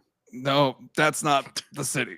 That's the part nowhere goes. No LAF, one goes to. LAFC is in the middle of the city. That is also a part where nobody goes to. Like, that is, nobody lives there. How is LAFC not in the middle of the city? I would like for you to draw me a middle of the city geographical is map. right where I live. This is where I live, right here. No, right you're on the west Oh, side. yeah, well, there it is. Yeah. No, LAFC and the Coliseum are in the middle of the city. Like, Geography, yeah, 101 by Euno. Wherever he is the Wherever I city. am is the middle I'm of not the even city. an LA guy, and I know that. Like, draw me a map of what you think the middle of LA is if those 2 stadiums don't count. I'll draw you the map And even Staples. imaginarily. Take the 405 and then 5 miles west and 5 miles east of it, and then just draw a straight line down. There you go. That That's my corridor. city. Yeah. Also Staples, or sorry, the Crypt. I can't publish this, Crypto.com guys. I'm arena. gonna go to hell. I can't. I know I'm talking out of my ass, but like, I cannot publish this. It's so much trouble. Oh my god. Anyway, state of the MLB teams, and Dan, you know what? Why don't you give me a take, and I'll go off of that. Where are the Dodgers? Like, at this point of the season, how would you kind of assess the state of the Dodgers? What was our mission? Are we completing that mission? How's it looking? I mean, yeah, the Dodgers are fine. Ultimately, we want to make the playoffs and have another shot at it, and that's what we're building the team towards. Yeah, I mean, we've had a lot of injuries, but we're still, in first and winning games apart from this sort of disastrous Astros series. But even that's fine. Like, it's a series in July. We care about series in October. We're getting Glasnow back this week. Hopefully he ramps up and looks good again. Yeah, I mean, it's the Dodgers. We're sort of that we have so much talent that we're sort of treading water until we get to the playoffs, and hopefully are as prepared as we can be by then. And yeah, that's sort of my take. Thanks, Dan, for the least possible entertaining take you could give us. It's the Dodgers. We're going to be there. I am worried. I am like on a worried meter of 0 being like we're winning the World Series guaranteed, and 10 being like, oh my God, we're going to be relegated into an MLB minor league team. I'm like at a 2, or a 3, but there are concerns on this team. I think primarily it's the top of the order is prone to kind of having a gap in it, whether it's Freddie slumping or Mookie slumping. It does seem like there's Mookie's not really Mookie's a slow starter. That's always been the case throughout his career. He's never has to start this slow, which is kind of scary. And I know he had that major stomach bug where he lost a lot of weight at the beginning of the season, and it's been affecting his game. and he's also learning shortstop, and he's playing shortstop at an elite defensive level. I am a little worried because hopefully the bat starts to show signs of life. So I should really just say, like, I have a wish list of things that I hope the Dodgers can do. The arms need to really stay healthy, and that's the scary part with this team is that if you're ramping them up right now, well, if you lose them now, they're probably gone for the playoffs. Like if you lose them at this point for something like shoulder impingement, intercostal strains, like all the weird stuff that comes with like the throwing mechanics, like you can lose them for a while. Like it's kind of, I think we're kind of at a crossroads right now. Like, and I'm not saying that we're gonna tank or anything like that. Like, I mean, we made the playoffs with freaking Emmett Sheehan and like dudes that you never heard of before. Like Bobby Miller was playing like playoff games. I was just like, oh, what the hell are we doing? But it's to the point where like there are little points of concern on this team. I know we'll make it to the playoffs. I'm not worried about that. It's just more like hopefully some of these things like correct. Like course correct. Like the Mookie's batting is kind of worrying. Max Muncy coming back and kind of getting back into the shape he was in right before he went down, where he was just mashing. There's little points that I'm a little concerned about because we are kind of thin, honestly. As far as like position players, if we have position players going out, we're in a little bit of trouble. Just because like the production drop off is pretty significant. But we do have a nice like what we're losing is there are no easy outs in the lineup part. We're kind of losing that if some of these players go out. So yeah, true. I mean, always a team has things that they wish they could improve, but yeah, the Dodgers in the playoffs last year had 2.5 starters. We definitely wish we had more starters going to the playoffs last year, and we made it work. We have a wealth of options, and yeah, I mean we're better equipped to deal with this than any other team, and exactly, but by a country mile. But what I'm saying is like there are certain elements of the team where like we were counting on that working. Like when you're paying Mookie Betts, $365 million, you're counting on him at least producing offense at above average league level, right? Like an OPS plus above 100. So I would generally, that's the one thing that really sticks out to me. I think it's just because it's sticking to my crowd because Mookie's my favorite player on the team. And you just hate to see it. So, but at the same time, like he is a major part of that team. He is what like Murph said, like you don't get to pick your matchups if you're Mookie Betts. You have to play. Like you're playing every day, dude. Like left-handed, right-handed, doesn't matter. So we really would be nice to get some Mookie level batting back out of Mookie. But of course, yeah. I would love that. Yeah, but, yeah. Even more than a Freddie comeback. A lot of games to hopefully make that happen. Yeah, that's the one thing it's on my wish list. So I'm a twinge like a little bit like, I wish we could fix that. Murph. Let's go from the land of boring, non-issue, MLB All-Star first world belly aching to the D-backs. I have a hot take right now. Oh, here we go. And I think this is going to hold true. I think for the next month-ish or so, I can't think of another team the rest of Major League Baseball fans want to lose more than the Diamondbacks. I think there are a lot of people salivating at the chance for us to be sellers at the deadline. We have a lot of people who are impending free agents that we might deal. And I think a lot of people don't want us to like be in a position where we might think that we're still competing. Everyone wants Eugenio Suarez, Josh Naylor, Merrill Kelly. Gallen's had a couple good starts in a row. I'm sure that's a buy low candidate for some people. All those guys are free agents, not even getting into guys like Grichuk and some of like the bullpen pieces that could also be sold off. So I do think we are a team that everyone is rooting against because we have a very top flight offense and we just keep losing games anyway.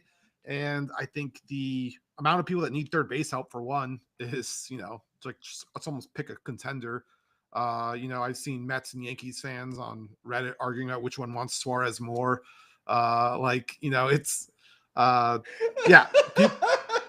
People want our players, and that's not going to happen if we keep staying like 4-ish games out. I think at that point we'll just double down just because of the way our timeline is structured, so to speak. I think it's going to be tough, but it's just getting rough at this point. We had the starts of the season. We lost that series to like almost everything you can almost make an excuse for. But at a certain point, you are what your record is. You know, we're a 500 team. I think we're one game under technically right now, but you know, we went on a little bit of a tailspin after Cattell went out for a month. Like, you know, that was fine. We had that tough stretch where we played a bunch of winning teams, including the Dodgers, Padres a couple times. We went 500 on it. Everyone's like, that's good. You know, we bank in wins against the other teams. And then, you know, we played the Rockies, Pirates, Marlins, and went 500 in that stretch too. And then it's like, okay, well, that's not good. Well, we have a big homestand coming up. We just went 3-7 on that. You know, and that homestand was the Marlins, Giants, and Padres. Sorry, no, not Padres. Let's face on who the third team was. But either way, we went 3-7. Royals. We went 3-7 on that road trip. Homestand. So now we're, you know, into another big series here with the Padres. We won the opener last night. We literally tanked the last game of the Orioles series, starting Descalfani, who we picked up off waivers, just so that this Padres series gets our best starters. We're going Gallen, Kelly, Erod, and Fott, like, or whatever. Like, that's our top 4 right now. And that's who's we're giving to the Padres. How we close before the All-Star break, the word around the team is entirely this is going to decide whether we're going to be selling or not. It's just tough right now. The Carroll's finally back, so that's good. But just the amount of injuries this team has had, especially at the bullpen level. Like, we came into the year expecting Puck to be the closer and Justin Martinez to be our fireman. Both have Tommy John stepping up in their absence. Shelby Miller was doing actually a pretty decent job. Now he's on the IL for 15 days. Gabby Moreno's still out. You know, we've lost 4 starters to Tommy John, including Corbin Burns. We shelled out good money to like be the top line guy in this rotation. This team just really at its core doesn't have enough pitching. Can the bats bail us out of this one more time? I mean, I don't know. Like, it's tough to not want to root for this, to want to push it in and hope these bats can stay hot. But, you know, we saw that last year and it wasn't enough. We ended up missing the playoffs despite having the number 1 offense in baseball.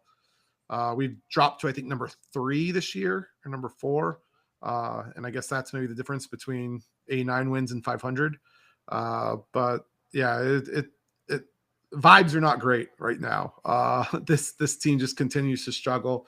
Every time it's one step forward, it's several steps back. Took the first 2 of 4 game set off the Giants, lost the next 2. Swept the Mariners, and then went around, got swept by the Jays. It's just kind of been that type of season where just nothing is really kind of going right. It's just been a season from hell all the way around. We have like 6 or 7 guys getting Tommy John at the moment. Like, that's an absurd number.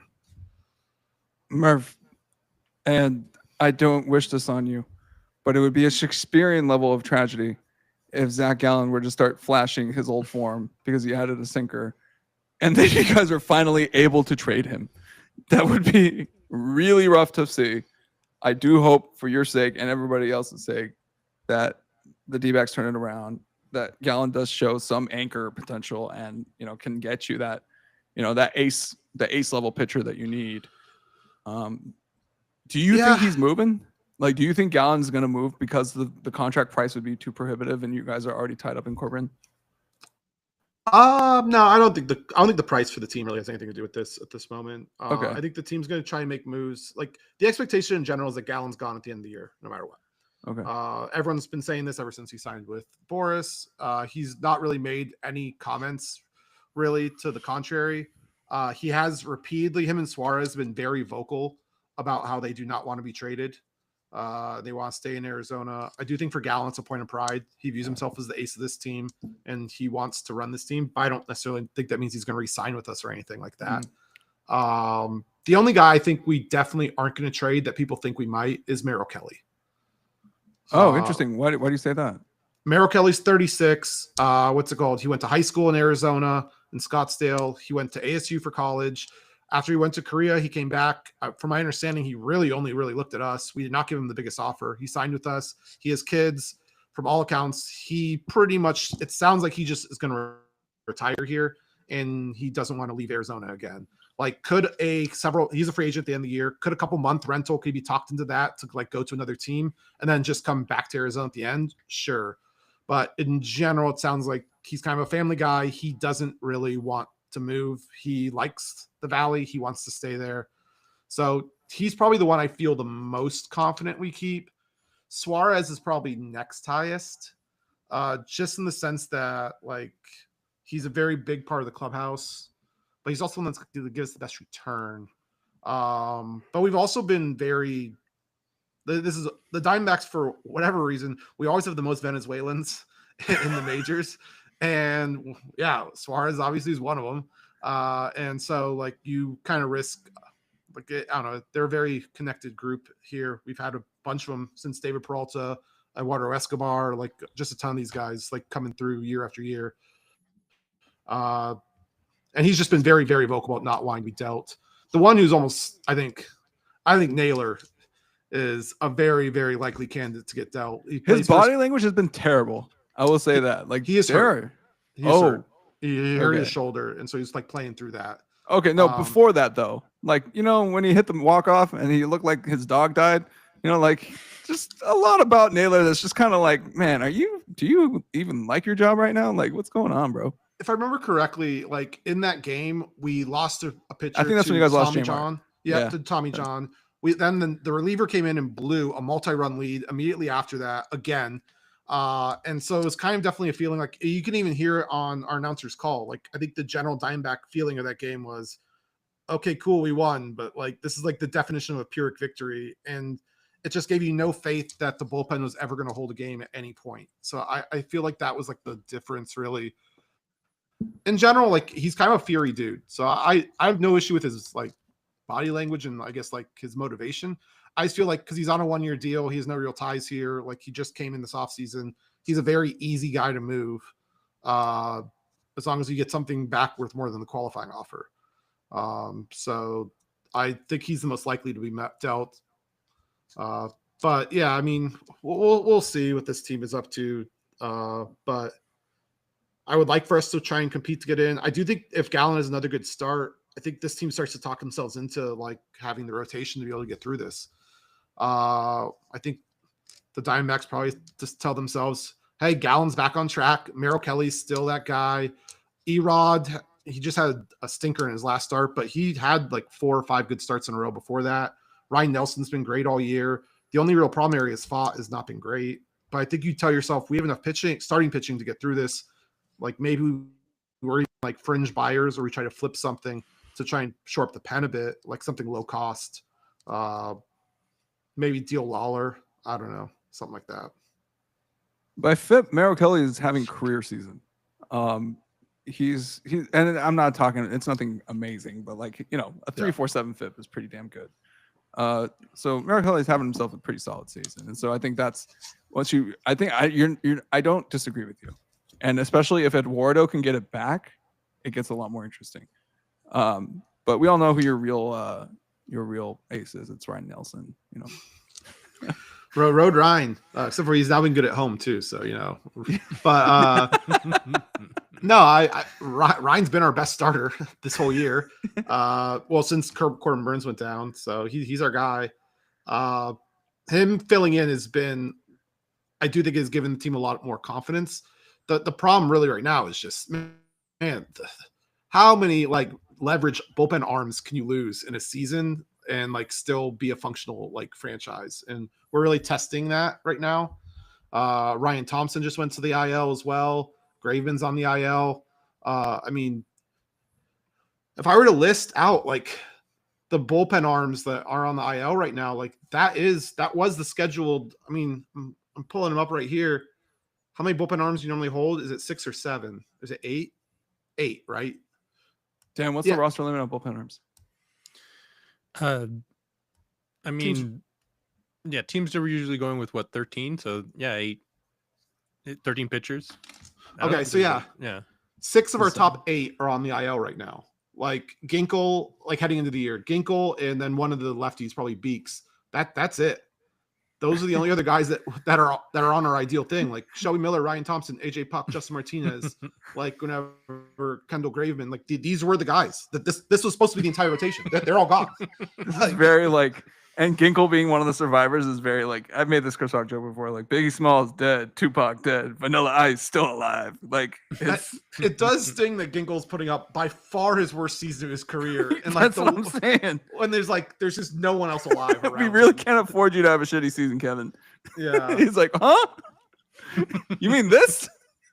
It's just so bad. And like even yesterday, like we closed it out, but we gave up 2 runs in the 8th, and then it took like multiple diving catches from Alec Thomas in the outfield on the warning track to like close out the Padres. So well, the no-fly zone is back. The no-fly zone is fully back. Yeah. We benched Gurriel the other night. So yeah, it was Carroll, Jake McCarthy, and Alec Thomas.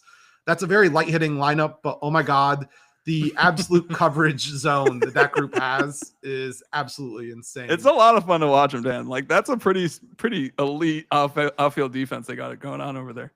That's probably the most like athletic, rangy outfield like that I can ever think of. I don't think a team's really put out anything better than that. I mean, they're all like there's no arm strength in there at all, but the pure like just range. Get to all the balls. Yeah, you can tag up, but we're gonna catch it. Like. So, but yeah, that's kind of where we're at.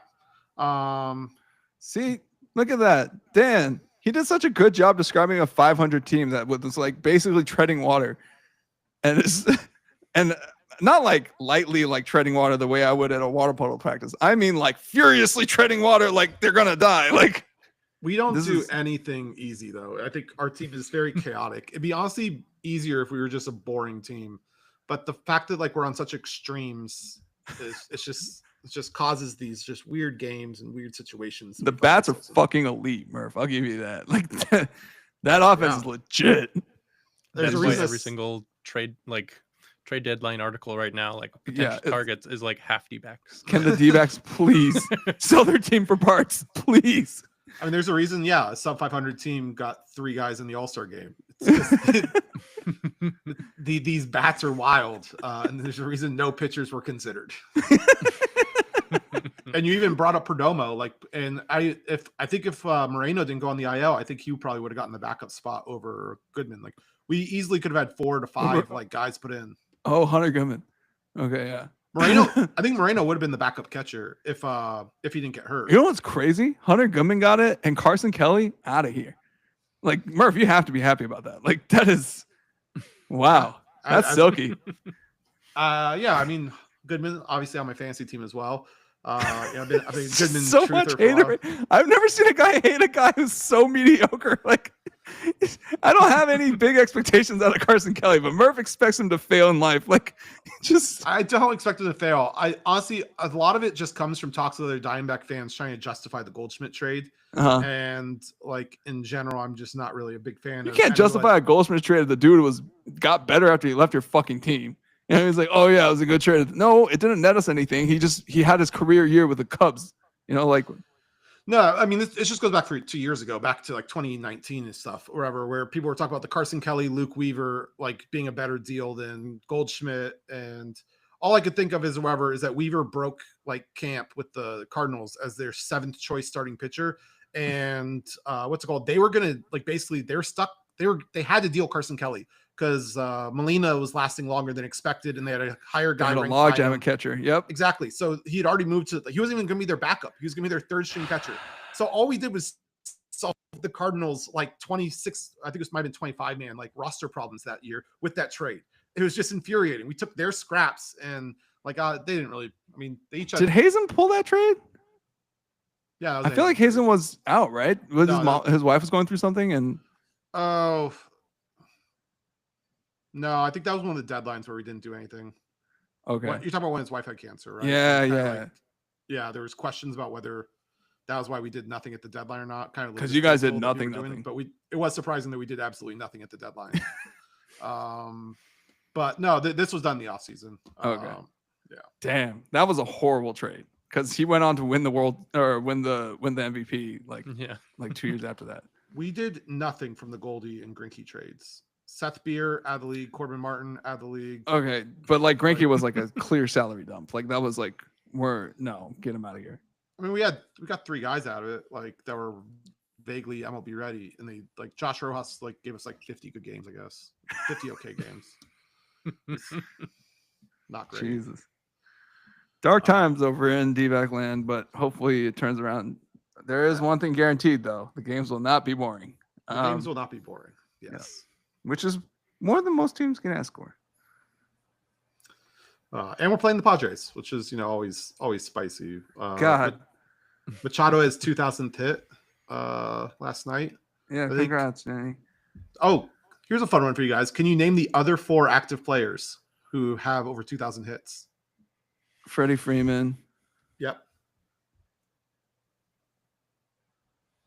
I was shocked it was only 5. I thought it'd be more. To be honest. One guy just got one guy's up there. He's been in the league for a while. Who is it? I'll just tell you, counting Freeman as well, I guess. Of the top 5, Machado's the only one without an MVP. Goldie. Yep, Goldie. Otto's retired. So Freddie, Goldie. There's one dude I literally just Altuve. Oh my god, how could I forget? Altuve is one of them. Altuve, Yeah, that makes sense. And can't be Stanton? no. Okay, thank God. I was like, no way. 2,000 hits? When did that happen? If it helps you out, I've talked about this before, but in retaliation for ending Goldie's season, we ended this guy's season. This was under Kirk Gibson, your boy. Mm. One of those classic mid 2010s Beanball Wars. Well, yeah, it's I'm blanking. I'm blanking also. Who are the old Team guys? that was best known for getting involved in those. They led a team hit batsmen every single year that decade. Yeah, I hated that team. No, the team that we played, not us. Oh, we were never in the above average. We just retaliated. We didn't start the plunking. Shut the fuck we up, just didn't. dude. We just wouldn't stop plunking. Wrong 2 guys to be saying that shit to, man. You threw a fucking Zach Greinke's head, bro. You what the fuck is wrong with y'all? You hit us first. Like Zach Greinke, bro. Of all the dudes. Greinke's the one that hit the guy. Yeah, well, he has social anxiety. You're gonna throw at his fucking head? What's wrong with you? From my understanding of how the whole thing broke down is you guys hit somebody. I can't remember who it was. Maybe it was Shigura. And then what's it called? Shigura wasn't even on that team. What the fuck are you talking about? Oh yeah, it was 2013. You're right. Yeah, it's like Miguel Montero was your catcher. No, because Montero gets hit later. You guys hit Aaron Hill. Then we gave chin music to Puig. Then Greinke plunks Miguel Montero. And then Randall Delgado plunks Greinke in the head. And that's when so out of pocket, went dude. to hell. Of all the dudes that hit in the head. I mean, and never go in the head. Dan Montero, he puts his glove up. Like he's like, I want it up. No. What a fucking shitbag, dude. Wrong one. This one he did the middle finger down. Oh, okay. What a shitbag, dude. Yeah. The nerve on that fella. He did not go up an eye. He just did the middle finger down, which, yeah. Fucking asshole. But no, again, the Diamondbacks just didn't stop. Who is this guy? Who are we missing? Former MVP. Yep. I can give you the team or the division. Team will give it away, though, but I can give you either. Yeah, do division, I guess. Just, NL Central. NL Central. You guys are gonna be kicking yourself when you figure this out. He's active? Yeah. Okay.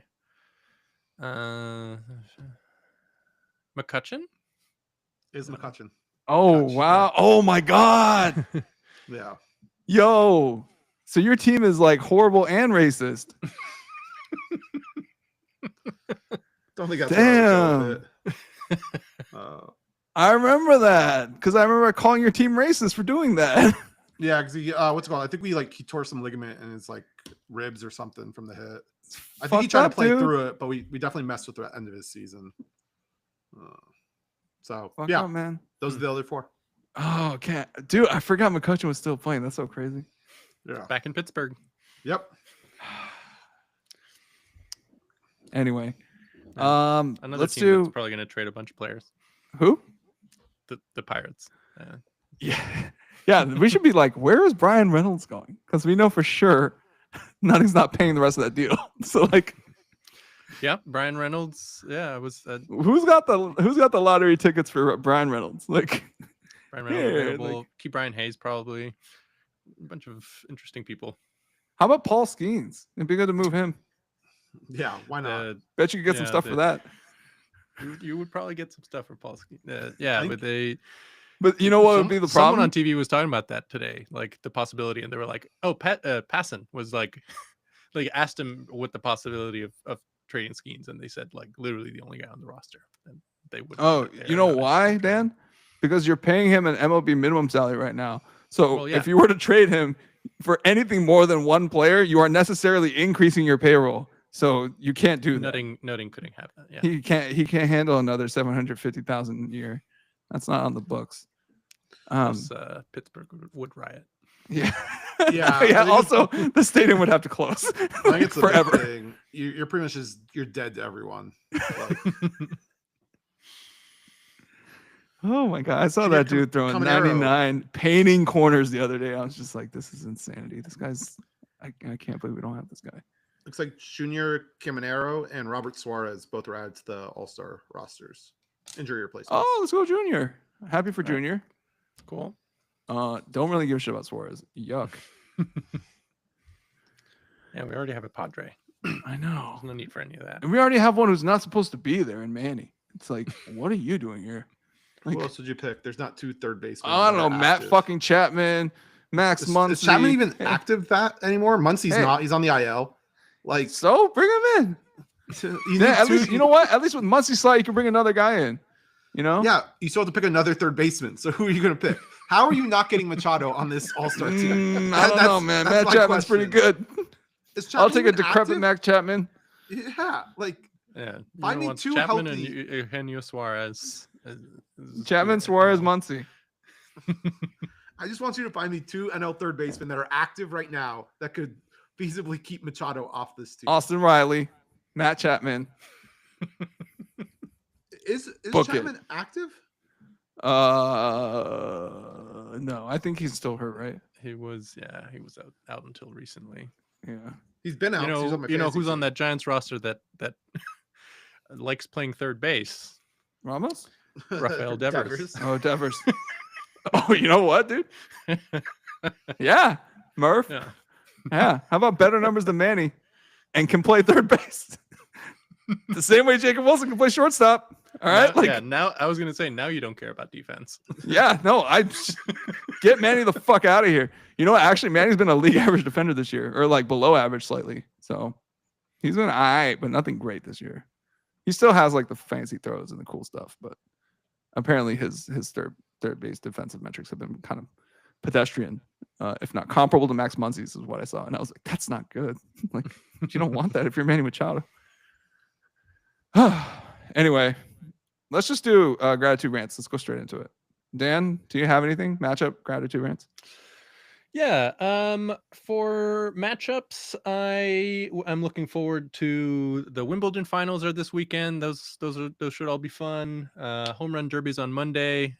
Interesting guys in the field. I always like the home run derby. O'Neal Cruz got added. He hits the absolute shit out of the ball. There's a guy who can move.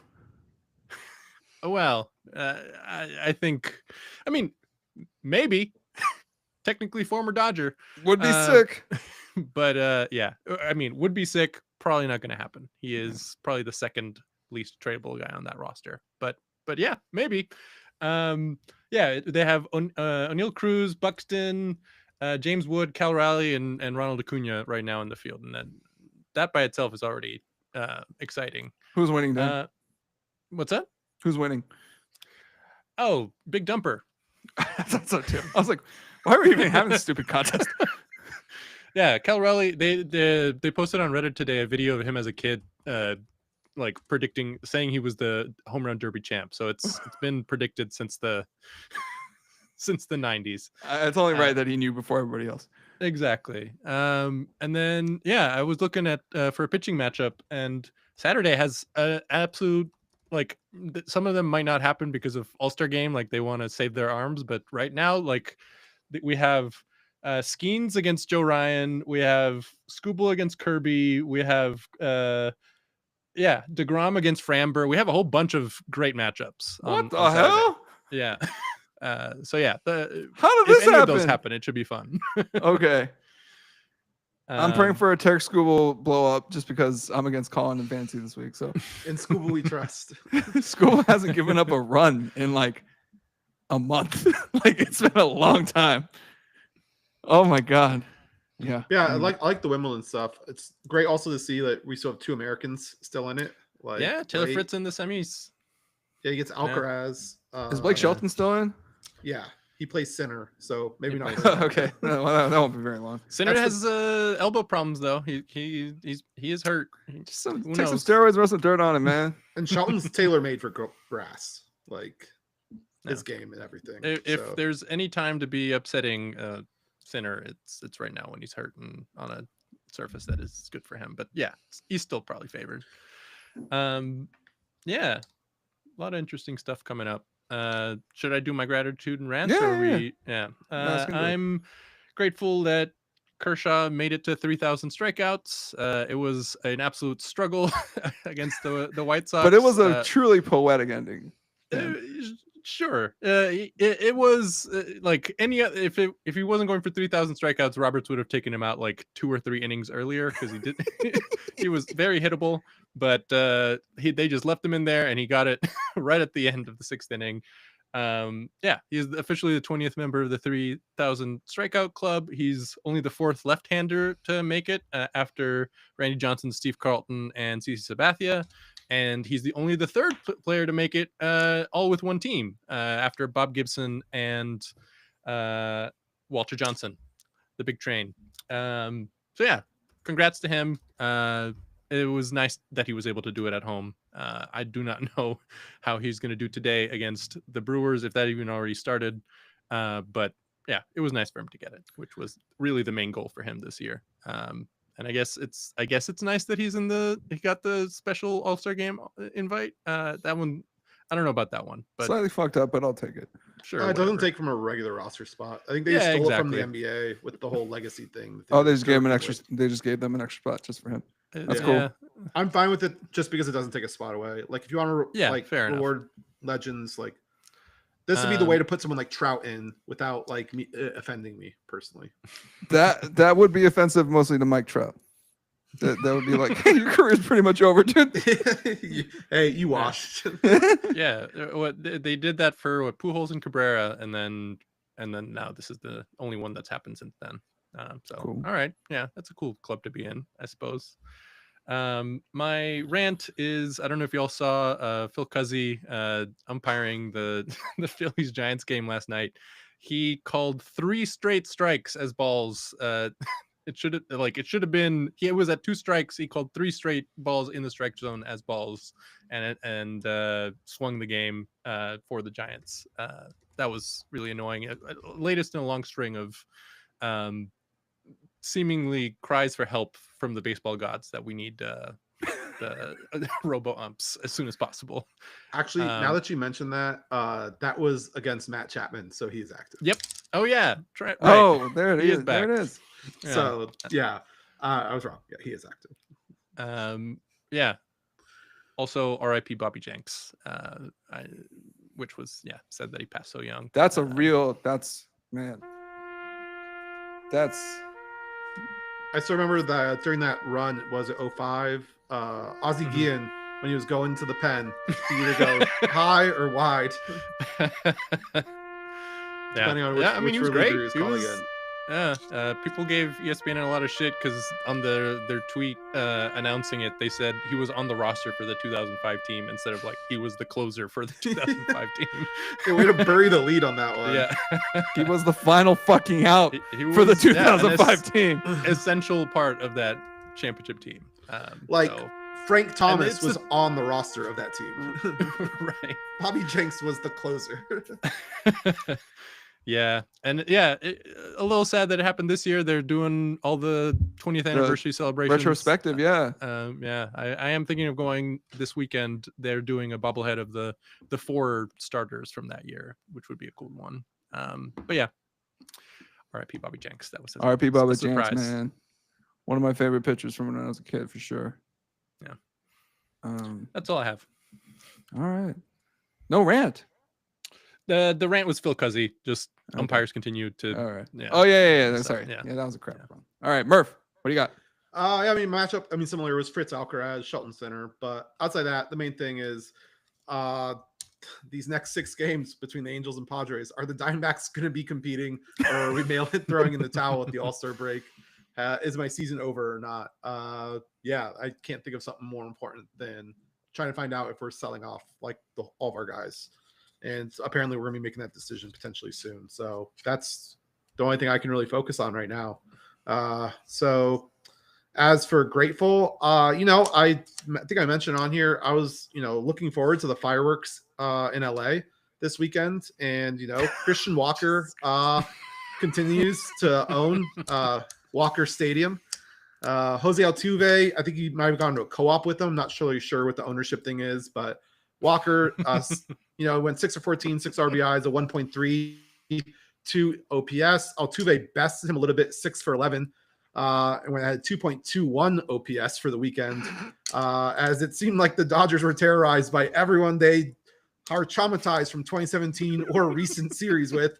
Also, Lance McCullers shut him down in that 18-1 loss, which the guy had a 5.56 ERA going into that game, just so we're clear. I just want to put that out there. I just want everybody to know Lance McCullers was pitching to a 5.56 ERA before he came to Dodger Stadium, decided to throw basically a shutout. Like career, including playoffs, 6-0 against the Dodgers in his career. So Lance McCullers, Jose Altuve, and Christian Walker continue to be Dodger killers. That was the worst loss in Dodger Stadium history, beating the game that his kid, who he mentioned earlier, had a birthday earlier today, his first career game. We went to the Cubs game, which was, I think, 16-1 earlier this year. So this was even beat the that game one. that the baseball gods spared me from by making my car break down. Dan, you don't want to be there for this. What are you talking about? It's the Cubs. We'll be fine. No. You don't want to be there. Yeah. I will add that Christian Walker's 1.3 OPS this weekend was lowered his recent OPS against us because in the last I forget how many, it was over 2, like over a pretty decent long stretch. He is at 9 straight games at Dodger Stadium with an RBI. Another fun streak he still has going on. And yeah, Christian Walker Dodger Stadium facts are my favorite facts. Most predictable thing ever. I believe the stat that I pulled out was it Christian Walker's OPS versus Barry Bonds' OPS at Dodger Stadium? And he's better. Like Christian Walker's way better. I believe Barry Bonds was like 978 and Christian Walker's was 1184 before that game. So it's so funny to me because he's kind of an average batter, really. He was bad this season. He's been bad this year, but like even for his career, just like McCullers. Like, we bring it out of these guys. Nothing gets it out of these guys than Dodger Stadium. So it's just really, really funny. Even in a career worst year, he still finds a way. I miss when you guys would talk about soccer in the WNBA. Don't worry, my rant, I'm getting into soccer. Oh god. Clark's coming back. That's there's your little WNBA tidbit there. So finally. Dope. I just in general, I would say the hate on Pulisic for skipping the Gold Cup. I get it, like him playing against Poch, like heading into the World Cup. This is the last competitive tournament we have before the World Cup. So I understand why people wanted to be there. It sucks losing to Mexico. I think we've beaten them 6 straight years in competitive matches. So it sucks to lose that streak as well. But I mean, come on, like the soccer fixture season is way overcrowded as is. He said he needed rest. Pulisic has shown up to almost all the other events. He deserves a little bit of benefit of the doubt. Ever since the Nations Cup started, we have always prioritized the Nations Cup over the Gold Cup. So I don't understand where this betrayal of skipping the Gold Cup is. Like we've always done an A Cup and a B Cup with the Gold Cups anyway. This is very standard operating procedure. Most of our other 18 players didn't even play because they're either at the Club World Cup or they were nursing injuries, and no one's even mentioning any of that. Like you think of everyone that's going to be a midfielder or attacker on this 2026 squad. Weah, Reina, Musa, McKennie, Dest, Jedi, Balogun, Pepe, even Haji Wright. Like those guys all didn't show up to the team either. So I don't understand what Pulisic is here. Like the only attacking players that he'd be getting cohesion with is Luna, Tillman, and Adams. Adams potentially the only one that's going to start out of that group. Like it's not like he's missing reps with guys that he's actually going to be playing with. Like the U.S. sent a B squad there, and Pulisic opted to have rest out of it. And there, people talking about how Potts should have set a hard line, but threatened not to call him up and give him the Landon Donovan treatment. Like, are you guys insane? Like, this team is creatively like bankrupt without Pulisic on the field. He's the only one that had any like top level finishing on this squad. What's it called? We played a bunch of horrible teams en route to the final, including, we somehow stumbled into Guatemala in the semis, who aren't even the FIFA top 100. We barely eked that out. Costa Rica, we drew. They're not normal Costa Rica team we're seeing. The only team we pumped in the tournament is Trinidad and Tobago. Like, this team can't afford to be leaving guys like Pulisic out over these minor petty things. And I'm sure Poch would have liked to have him show up, but even he knows that he can't strong arm a guy who has this much leverage on the team. 2026 World Cup should be exciting. It's a fun U.S. core. I think people just getting way too much in their feels over Pulisic skipping a tournament that we honestly kind of skip half the time anyways, just because we focus more on the Nations Cup at this point. So all this anger, I think, is just incredibly misplaced. Pulisic, I wish he would have showed up, but I don't feel like a betrayal or any punishment needs to happen for him not. Like, if you want to take the armband away from him and give it to Adams, that's fine. Adams was the captain of the last World Cup anyway. But, anything short of that, I think you're kind of just making a mountain out of a molehill here. But the U.S. national team loves its drama. I mean, the whole Reina thing from the last World Cup and all the other ridiculousness that follows this squad. Jumping on your, there's way too many fixtures. Here's some more soccer content for you, Did you see the Chelsea coach complaining about saying that the European teams were hamstrung because they had so many fixtures going into the Club World Cup? He was saying Chelsea's played 62 games this year. How much has Fluminense played? And the reporter told him 70. They play even more more games.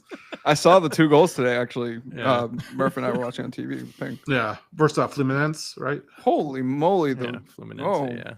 Those are nasty. Yeah, everyone's exhausted. Exactly. So I mean, 2 games. If he wants to rest heading into the World Cup, I would rather he be healthy and at his best for the World Cup. That is what I care about. And if he wants a longer off season so he can prep for that, by all means, for my opinion, go ahead. The U.S. will get over losing a Gold Cup to Mexico. It's not that big of a deal. And the U.S. will get plenty of rest before and after the World Cup, I'm sure. Hate. I just yeah. All right, what do you got for us? What do I offer you? I offer you the matchup that I was looking forward to is actually going on right now. I kind of wanted to see Kershaw versus The Miz. This kid is, when he's on, and by the way, he's cooking our shit right now. It's so bad. This dude has 12 Ks and he's not even through 5 right now. Oh, really? Holy moly. I saw the highlight of Ohtani taking him yard, I think lead off. So yeah, I guess it's just been domination since. After that, it's been 2 other hits and nothing. Sounds 12 Ks. Okay. Yeah. He is cooking us. Clay has been actually pretty efficient. He's been inducing a lot of weak contact, which seems to be the new Kershaw is this kind of contact inducing guy. And good for him. He's only given up 2. So this was my matchup I was looking forward to. Aside from the MLB All-Star game, my favorite thing about the MLB All-Star game, they mic up the players and we get to talk to them. It's pretty dope. I actually really enjoyed the sounds of the field and the banter that goes on. And yeah, sorry guys. I'm all for baseball players getting more FaceTime, more personality display time, because they're cool dudes, man. They're ball players, they seem like people you would actually want to hang out with.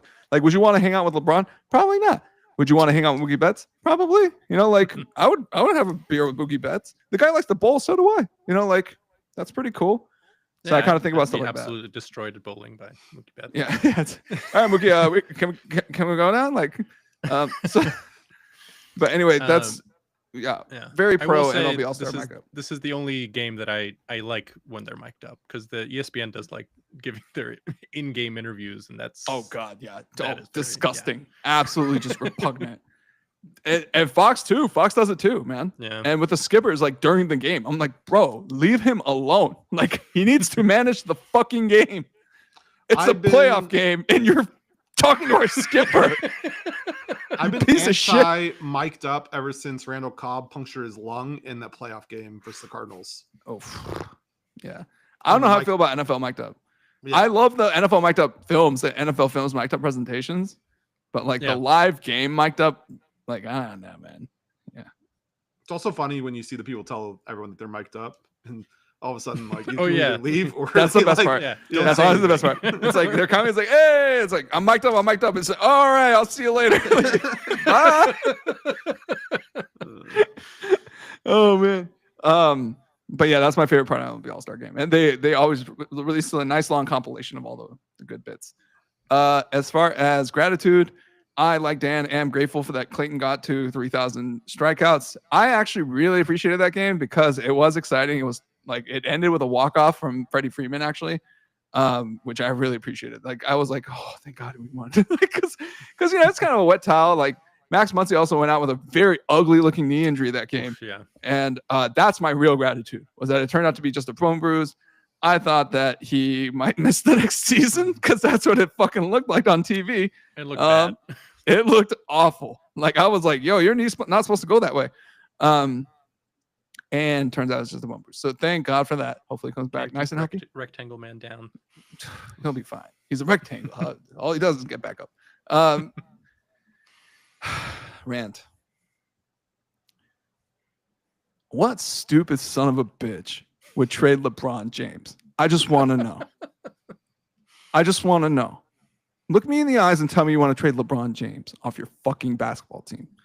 I don't understand Laker fans who are like, oh, we could get something. This is a classic, and Dan, I'm not talking about folks like you. I'm talking about the fucking idiots who think like, oh, like LeBron, we can move him for a bunch of stuff. Like, it's 1 year, all right? And this might be his last year. Like, or we're coming up on might be his last year type of like Brett Favre type of stuff, right? Like, dude, he like just the lack of gratitude for what LeBron has accomplished for this franchise drives me insane. Like, he is literally the only reason why we are relevant right now. Like, we had our hopes hung on Lonzo Ball. Don't forget.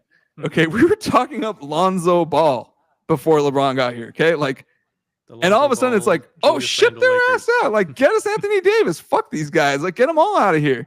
Brandon Ingram, who gives a fuck? Like, you can only do that because you have LeBron. Yeah. Like, I don't understand Laker fans who shit on LeBron because, oh, I miss Kobe. Like, shut the fuck up, dude. All right. The only reason we are relevant as a franchise, and one could argue the only reason Genie could have sold the team for fucking $10 billion is because of LeBron and what he has accomplished recently to keep the brand relevant and to keep the team in contention, or at least in the playoff fringes. Like, there are things to celebrate with this Laker team, which if we didn't have LeBron, we would be in deep shit. Our best player would be fucking Brandon Ingram, and our second best player would be Julius Randle. Okay? Like, no, you don't want that. Stop lying to yourself. Okay? We drafted D'Angelo Russell over Kristaps Porzingis. Okay? Like, guys, this front office wasn't going to get it done for us. All right? Like, the GM is like the best thing that happened to this team in the last 20 years. Okay? Like, stop. All right? Last 20? No. Pau Gasol was 2009. Last 15 years, right? Like, come on. All right? Come on. Yeah, So, I mean, the only reason you trade LeBron is if he asks to be if he traded. asks for it, he's like, yeah. hey, I want to go back to Cleveland for my final season. Can you guys do that for me? Yeah. 100%. Yeah. LeBron, we'll respect that. If they can give us Evan Mobley. but you know what I mean? Like, what the fuck, right? Like, Laker fans, like, be fucking grateful for what LeBron has done for us. He is one of those like kind of religious moments that happened for this team where like we shouldn't have had a shot. We shouldn't have been good. We shouldn't have been relevant. And LeBron decided, I want to move to LA. Yeah. And then just basically change the fates of the franchise single-handedly. Like, but for Anthony Davis joining the team, we would not have Luka Doncic. Like, this is like butterfly effect type shit for LeBron. So like, let's show respect to LeBron where we got it. Okay, like, come on, guys. Are you fucking kidding me, Laker Nation? Like, he is one of the most important figures of this century for this team. Okay, so, and he's still a great basketball player. He's amazing. Yeah, he's why would you fucking throw him out? He's great. The only reason to trade him is if he has to be traded. He's unquestionably a top 10 player.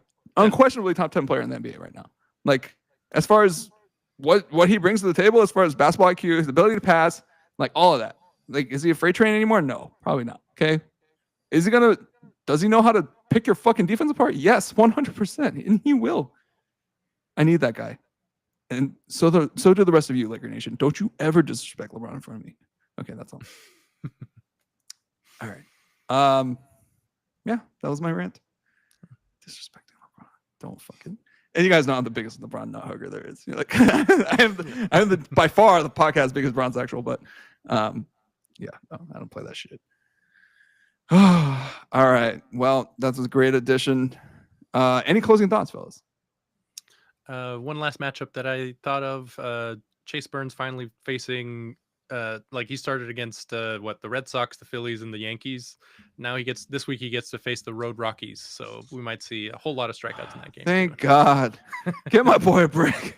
That should be fun. Yeah. For the love of God, get Chase Burns a break. Please give me some points. Murph, he's coming for you. No, I benched his ass. You can't put up a -5 in a week and expect me to play you the next week. Get the fuck out of here. Yeah, we'll watch him strike out like 15 Rockies. Yeah, I can't wait for him to throw a perfect game against the Rockies. There's a lot of fun in. Oh, sorry. No, I don't really have too much else. Feel pretty good. I'm excited to see, excited to see how this week goes. Then we'll see how my baseball feels are feeling. Your baseball team is a lot of excitement right now, but for all the wrong reasons. I'm hoping for a fun too many high stakes weekend. Yeah, this is your guys' World Series coming up right here. All right. Well, thanks for joining us, guys. Those of you that join us, that's Collin Murphy. That's Dan Grievitz. My brothers. I'm Euno Lee. This is Everyone Hates Us. We'll see you next week, same time. See y'all. Go Dodgers. Go Dodgers. Go Snakes.